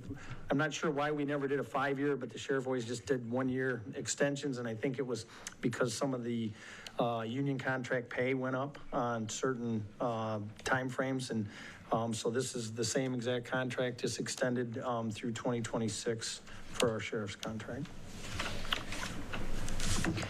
Do you need any action from us? Yeah, I just need, and I think it requires your signature, so the action would be having Supervisor Martin sign that. Be looking for a motion? I move that we renew the 2026 Police Protection Agreement with Kalamazoo County Sheriff's Department and authorize Supervisor Martin to sign the agreement. Support. Motion made by Clerk Beauchamp, supported by Trustee Pratt. Roll call vote? Trustee Cherry? Yes. Trustee Pratt? Yes. Trustee Amos? Yes. Treasurer Bloomfield? Yes. Clerk Beauchamp, yes. Trustee McIver? Yes. Supervisor Martin? Yes. Okay, motion carried. Next, we have our ordinance officer report.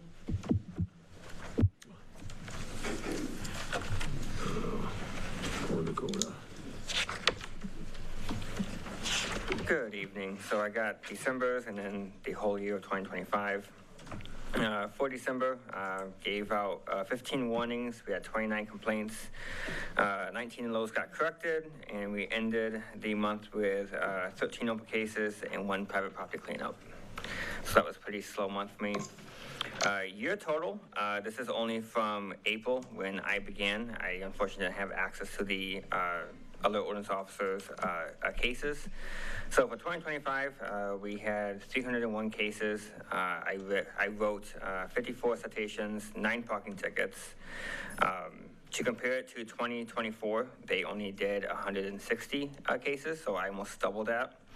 Since July, when I took over as just myself, I did 136 cases. So I almost matched a full year in 2024 in just 6 months. So, any questions? Good job. Thank you for your work. Keep up the good work. Thank you.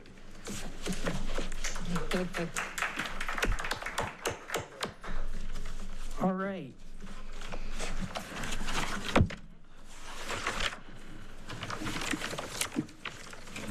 Anything further, Superintendent Hess?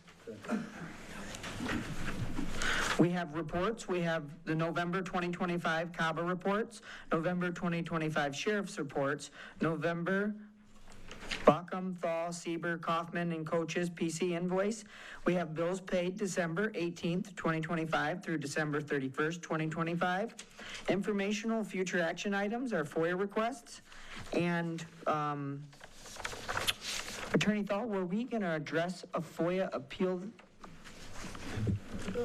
So we do have a FOIA appeal. We would have 10 business days from today to address it. So perhaps maybe we could all schedule to address that and maybe do the ethics meeting if the board would want to do that rather than. Right. We don't have a board meeting within 10 days, correct?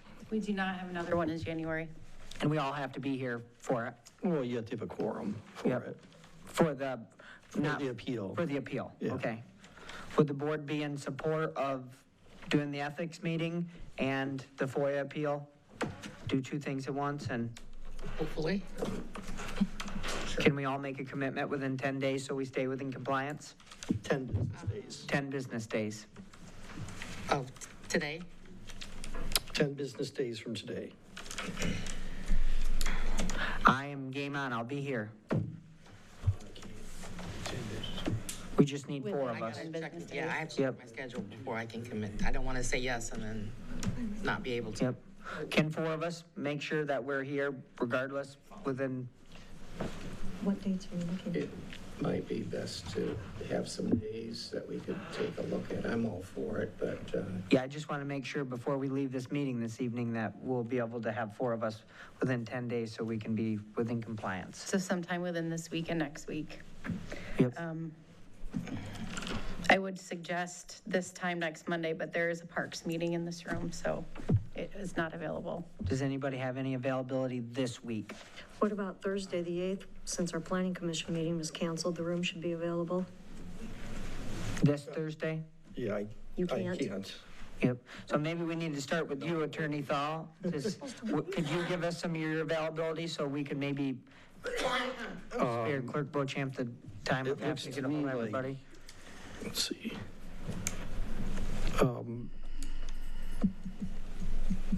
I think the 14th is probably the best day for me, which is next Wednesday. I'll be here. I mean, we can do we could do 4 p.m. or I don't.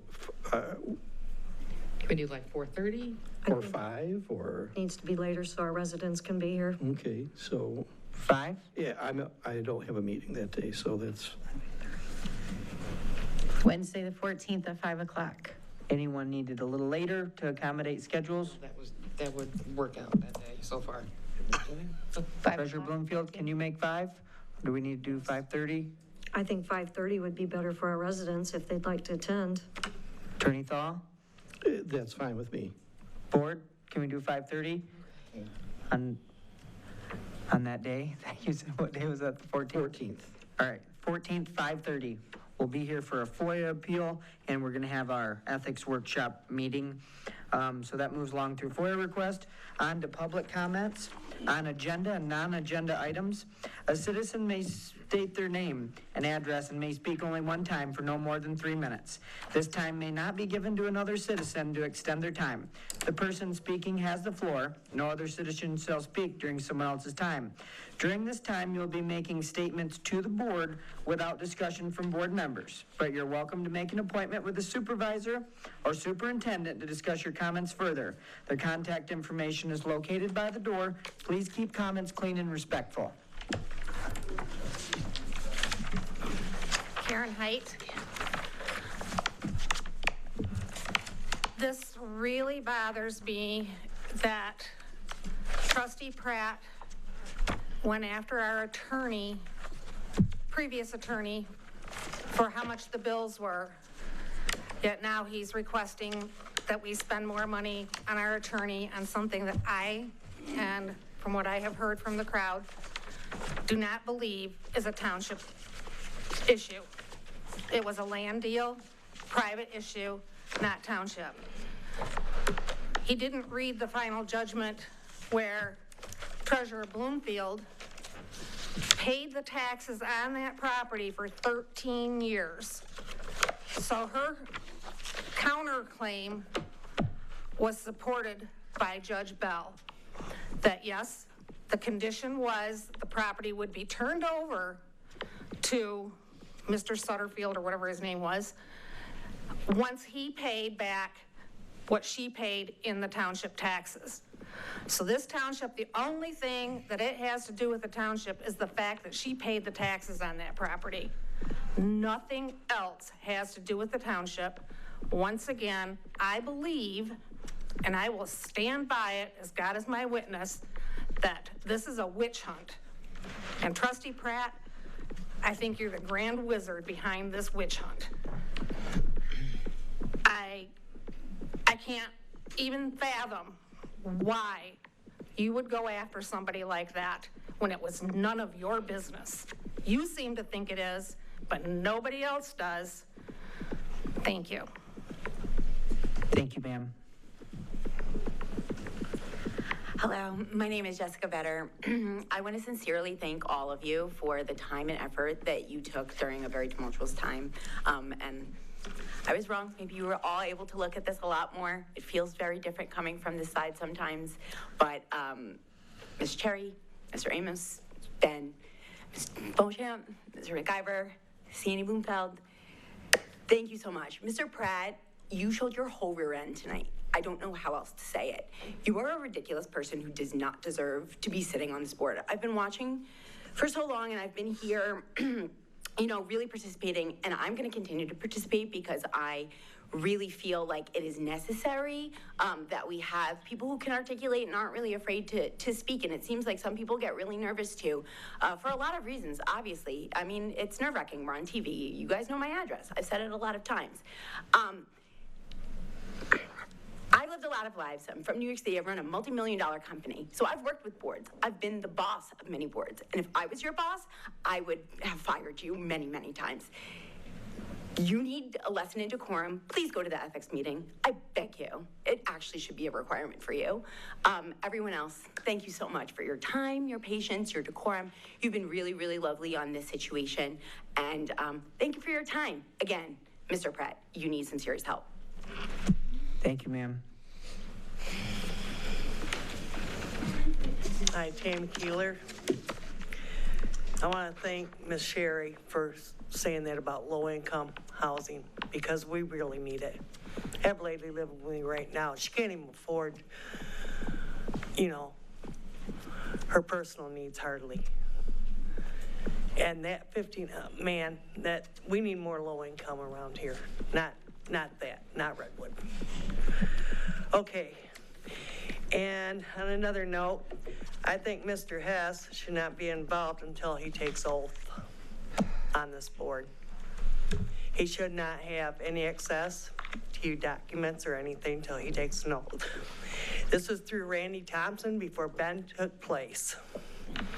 He should have took oath before Ben took place. And he didn't, so you can't blame Ben. Blame the old supervisor, which was a shyster. which he was. Please keep comments clean and respectful. I am.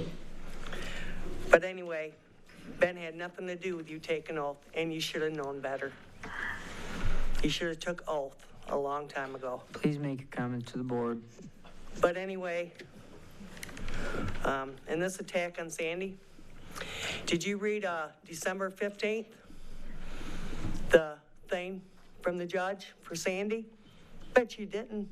Coming from a family of judges and law enforcement, Mr. Pratt, you ought to know better than to be attacking somebody. I am ashamed of you. And if I was anybody in your family, I'd be ashamed of you too. Your name is on a building down there, honoring.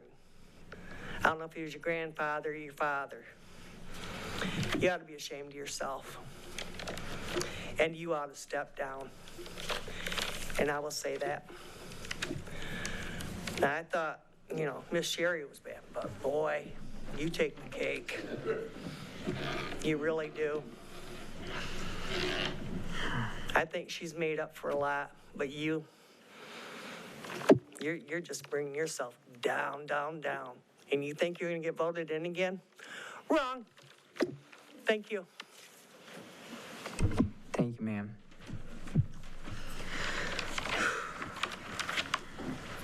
Good evening again.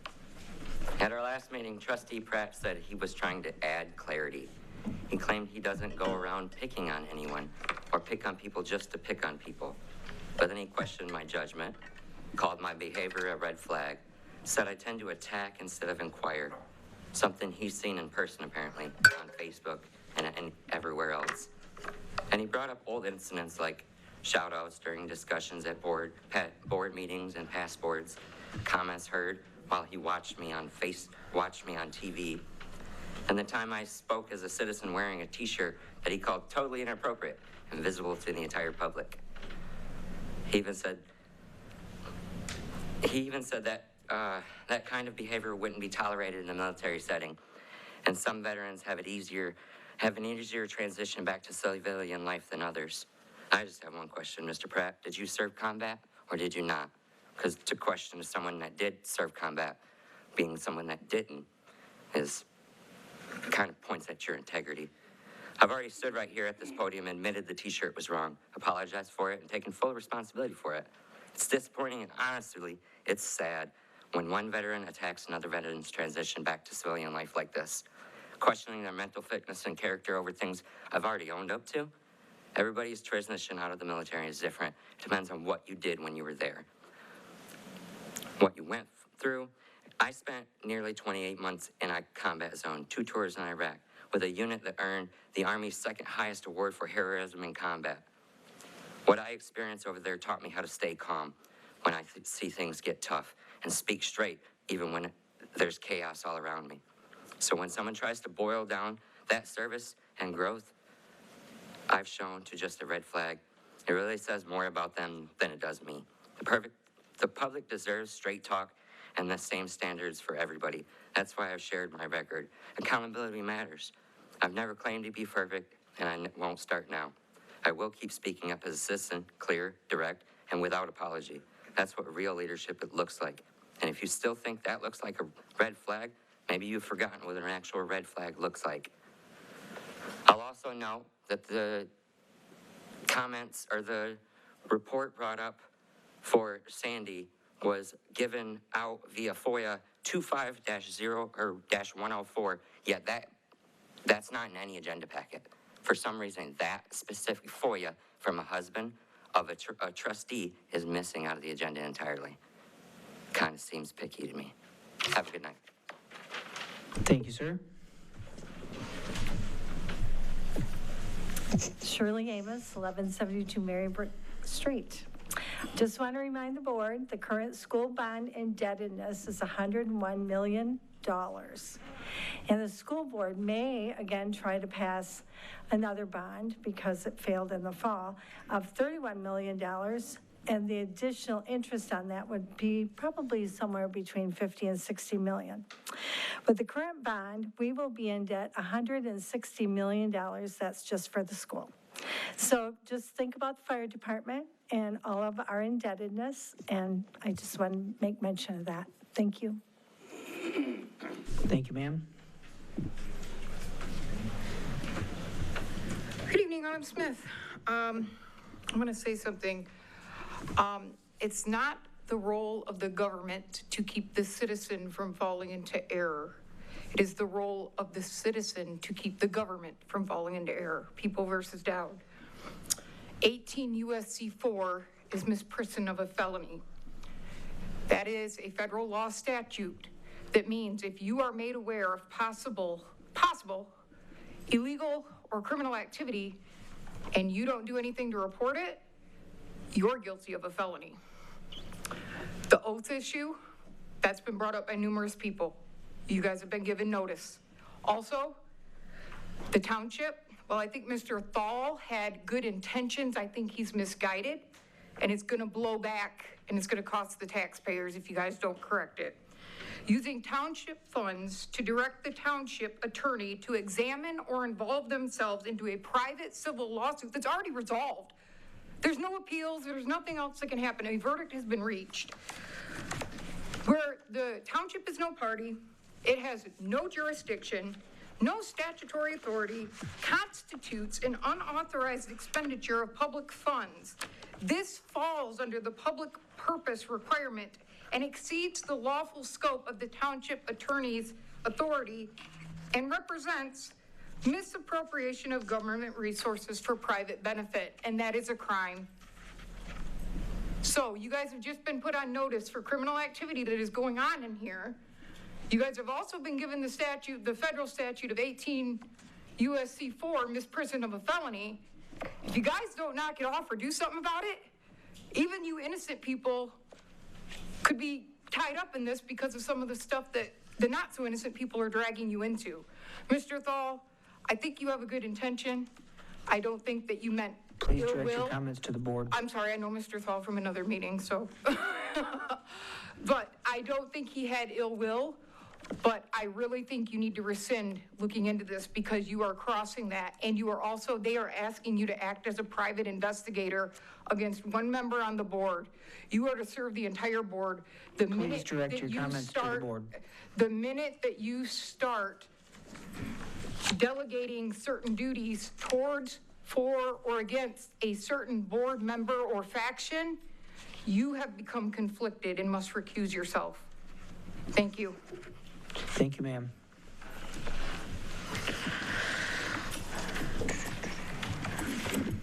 Interesting meeting tonight. It was interesting, I tell you what.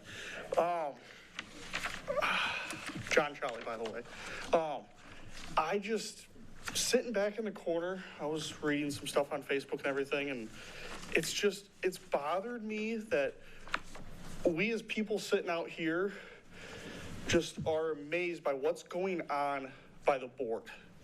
You can't work together at all. It's like kindergartners throwing rocks at a window trying to break it with all of you.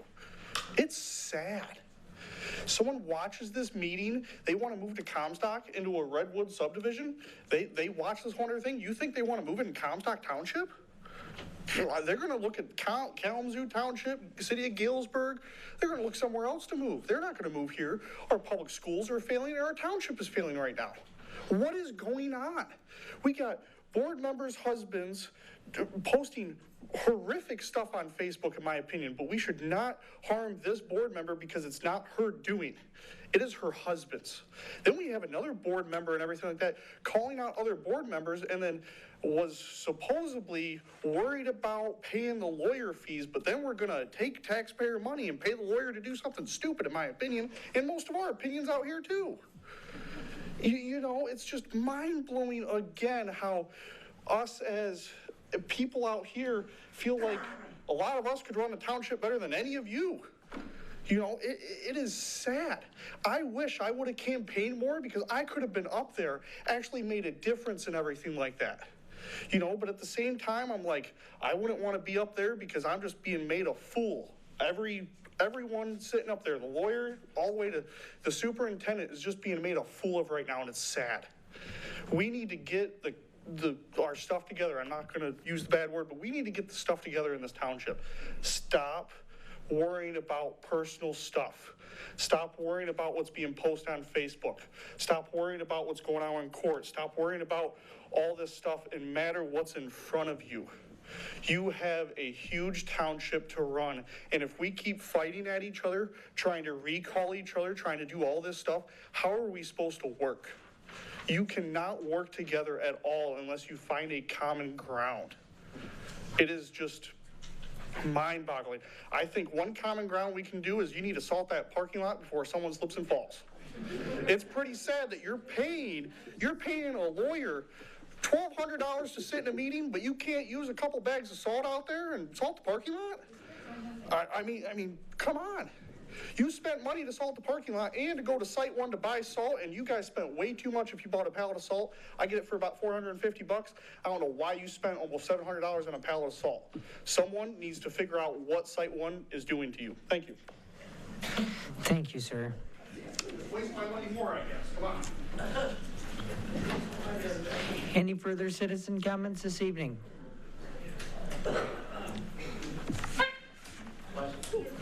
Excuse me, scared me. Hi, again. Thanks for the evening. I learned a lot. I'm always excited to be here, strangely enough. I do have to say there was some things that happened that I didn't understand. All of the legality stuff with our treasurer. Didn't we have a problem with something being talked about in a public forum with our superintendent? And wasn't that supposed to be like a closed session? So in my mind, this seemed to be a closed session topic. If you were going to bring up someone's personal, possibly related to their job here, that it shouldn't have been in front of all of us. That seemed very unprofessional.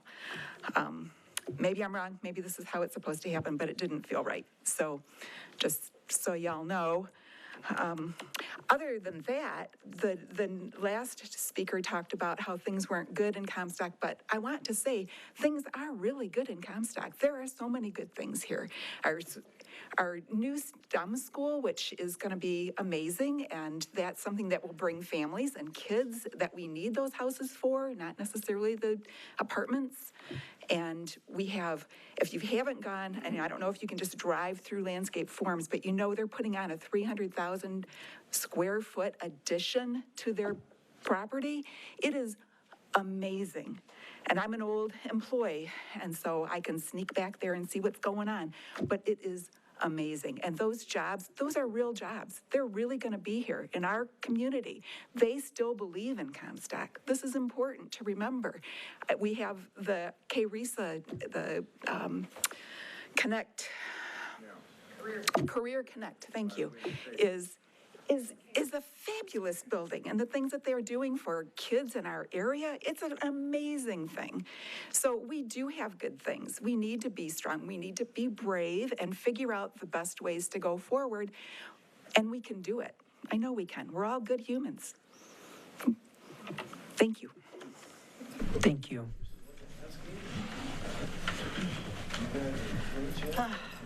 Barbara Hathaway. I live in Kalamazoo Township, but I also live in Comstock School District, so I come here to see what's going on in Comstock Township because it affects our schools.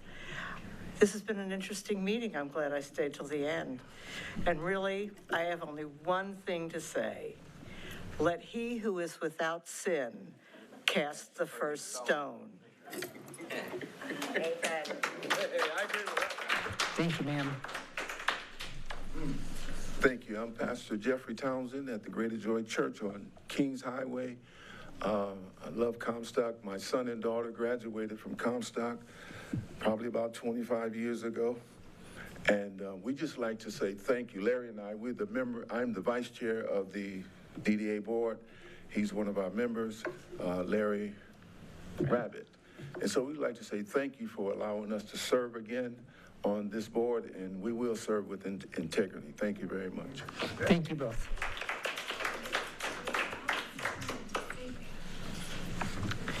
Any further citizen comment this evening?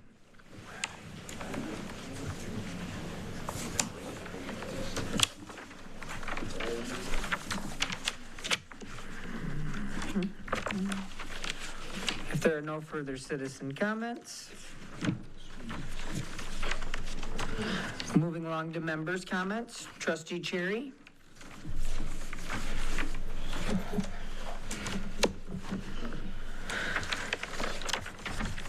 Definitely been an interesting meeting, yes. Before I hit the personal points for myself, you know, people are up in arms, understandably so, about the court decision. However, if it was against myself, Trustee Pratt, Clerk Beauchamp, or Trustee MacGyver, you wouldn't be so up in arms. No, no. And No comments, please. Let her have the floor. Thank you, Supervisor Martin. And that's just from the history over the last year of the shift of how things go and whether or not people are happy with the way we voted or what we said or what have you. And yes, and by the way, Supervisor Martin, if I misunderstood what you were saying previously about the DDA board and coming together and use it against, you know, talking about us, I apologize. No offense taken. Okay. I just wanted to make sure that we were clear that I may have misunderstood or misread what you were saying. Nope, we're good. Thank you very much. I appreciate that. Absolutely. Miss Autumn Smith, is that your name? Yes, ma'am. Okay. We're not asking Attorney Thal to investigate this court ruling.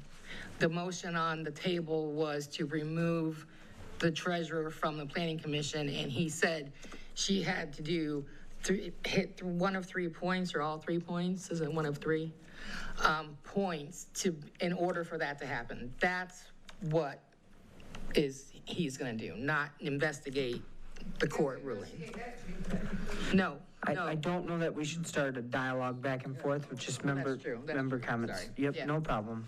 That's true. But just trying to clear that up, because there's a lot of misinformation sometimes that goes around, or people, just like I may have misunderstood you, I don't want to make sure nobody misunderstands that. So, okay. Let's go back. Let's jump back into the personal thing. I have said it before, I will say it again, and I will continue to say it. I am not on Facebook. Not on Facebook. I am not my husband's keeper. Just like you want freedom of speech, he has freedom of speech. If you don't like the page, don't go to the page. Just like those pages, from my understanding, you will not get kicked off. Like the other page, there's another page, I don't know, that if you say something that goes against the nature of the consensus, you'll get kicked off and blocked. So, but if you don't like what's being said on the page, don't go to the page. That freedom of speech goes for everybody, and it should not be limited, you know. So, but again, I am not on Facebook. Not on Facebook. I don't know if I can say it again, but I'm not on Facebook. So I have nothing to do with it. Okay? So, thank you for babbling. No problem. Thank you, Trustee Cherry. Trustee Amos? I would just like to support what my wife was talking about. If you go through the numbers and you check online, you can find out that we have a nice school. We're building a nice school. We have a lot of nice schools, but we have a failing school system, whether you believe it or not, and you need to check it out, especially when it comes to when they're asking for more money. Thank you. Trustee Pratt. Yes, just a couple of things here. First, a little housekeeping from our last meeting. There was one resident. Thank you. First, a little housekeeping from our last meeting. There was one resident who mentioned when we talked about the library that her rate or her fee was excessive, like $800 or so. And I can't remember if that was you or not. And we just sure we should start a dialogue. Great. But we did a check just because we thought, gosh, that's high. And what we our sheets indicate that it was 149. Yes, it was a mistake on my part. We should not have dialogue. We can maybe do this another time in a manner. If we can keep things consistent, would help us all. Thank you. Thank you. So anyway, I just wanted to bring it, because if that was or any other bills are exceedingly high, please bring them in and talk to somebody here at the township, is all I wanted to say on that. The other thing, I'm not sure the lady is still here, a resident who mentioned earlier that I wasn't, I wasn't attending to what was being said. I take a lot of notes. I've always taken a lot of notes from day one in high school and on. I still do that. And I mentioned to a resident here several months back that when he thought I was not attending, I've got at least 6 pages of notes here, not counting the agenda page. And so that's what I do. It helps me remember what people say when I associate it with the agenda and when I go back and review film. So I want to, and if there's something that we can do with something that somebody says to correct, I want to make sure we get onto that quickly. The other only thing I will add tonight, again, I don't like bringing up things, but my training is bring them up if they come up and not hide it, not talk about it as if it didn't happen. Something happened for me, I was concerned. I can see with a number of you that it would be no concern of yours in looking at the same matter. So that's one reason we have an attorney can look over these things for the legalities and to go for. But if something happens, and again, as I said earlier, the decision had been made. I only recited that. And then I had input on what I thought we should do here. And it may be inaccurate. So, but we'll find out. And I thank you all for coming. Thank you. Thank you, Trustee Pratt. Clerk Beauchamp? I would just like to say that we are accessible. So we're the local government. You have access to us. You can email us. You can call us. I do appreciate residents who will ask questions directly, who will email us and ask our perspective or ask the history on something or catch us on break. We are accessible. Everyone has that option. We don't need to necessarily spread misinformation at public meetings when you can ask a question to all of us. So I'm here all day, every day. Please, if you have questions, you wonder why we vote a certain way, contact us. Also, something that was forgotten to be mentioned at this meeting is we have ZBA appointment, Zoning Board of Appeals. We have 2 seats available. Larry Nichols was just reappointed to the Planning Commission, so he will be the liaison, I'm assuming, but we do need to fill 2 other seats. So applications are on our website, and we also have hard copies at the office if anyone is interested. Thank you, Clerk Beauchamp. Trustee McIver? Thank you for all hanging in there and coming to begin with. I think we sorted out some stuff tonight, and I hope that it all works out the way we've talked about it tonight. And again, talk to these guys if you have questions. It's a place to do it in the office, and not here in the boardroom sometimes. But thank you so much for being here. Treasurer Bloomfield? Yes. I am concerned about things that I heard from the podium tonight as far as an oath of office, and I am hoping that our attorney does look into this. That's a shake of the head, yes. Okay. Thank you. That's all I have. Thank you. And then as far as the battery energy storage project, in Michigan, there's the Community Ready grants. Is that what there's a couple terms in that. And there's been some renewable energy funding grants that have been stripped. And the renewable energy grant from Eagle is still alive and well. I believe it has $94 million, and our project would be available for potentially $2 million of grant money. And that grant, obviously, we would have to get site plan approval. It's $5,000 a megawatt. We have been talking in discussions of 400 megawatts. So we would possibly be able to get a $2 million grant. The funding is going to be available. It hasn't been removed. And then compared to the last round of grant funding, there was more rules. And this funding round, there's no strings attached. A township may be able to use it on whatever they would want. And I believe that it should be up to all of us. I know it's a little bit ahead of things, but if $2 million hits the account, it could happen fast. So it would be good to have a plan, maybe have some conversations, maybe have some wish list that we could do with it. And my idea would be, other than maybe helping ourselves with some sirens, I think it would be appropriate to maybe allocate those funds towards the fire department. And maybe that $2 million could help with a lower bond issuance. I don't think that we would, of course, we'd have to have Chief Beauchamp's support, but we would likely want to go forth with the full bond because we wouldn't want to plan to have something that we don't know that we can get. But maybe in the negotiations of no prepayment penalties, perhaps if that grant funding were to become available. I know the first round was community benefits. Is that true, Attorney Thal, that a grant fund from Eagle needed to be towards directly community benefits? I think they took that position. And do you know any further rules they had the first round? I couldn't tell you off the top of my head. Yeah. So perhaps maybe we just want to kick that conversation around, maybe hope that the Planning Commission at some point, now that we do have an ordinance, can approve a site plan and have some dreams, hopes, and wishes of what we could possibly do with the funds and put that $2 million to the best use, in my opinion.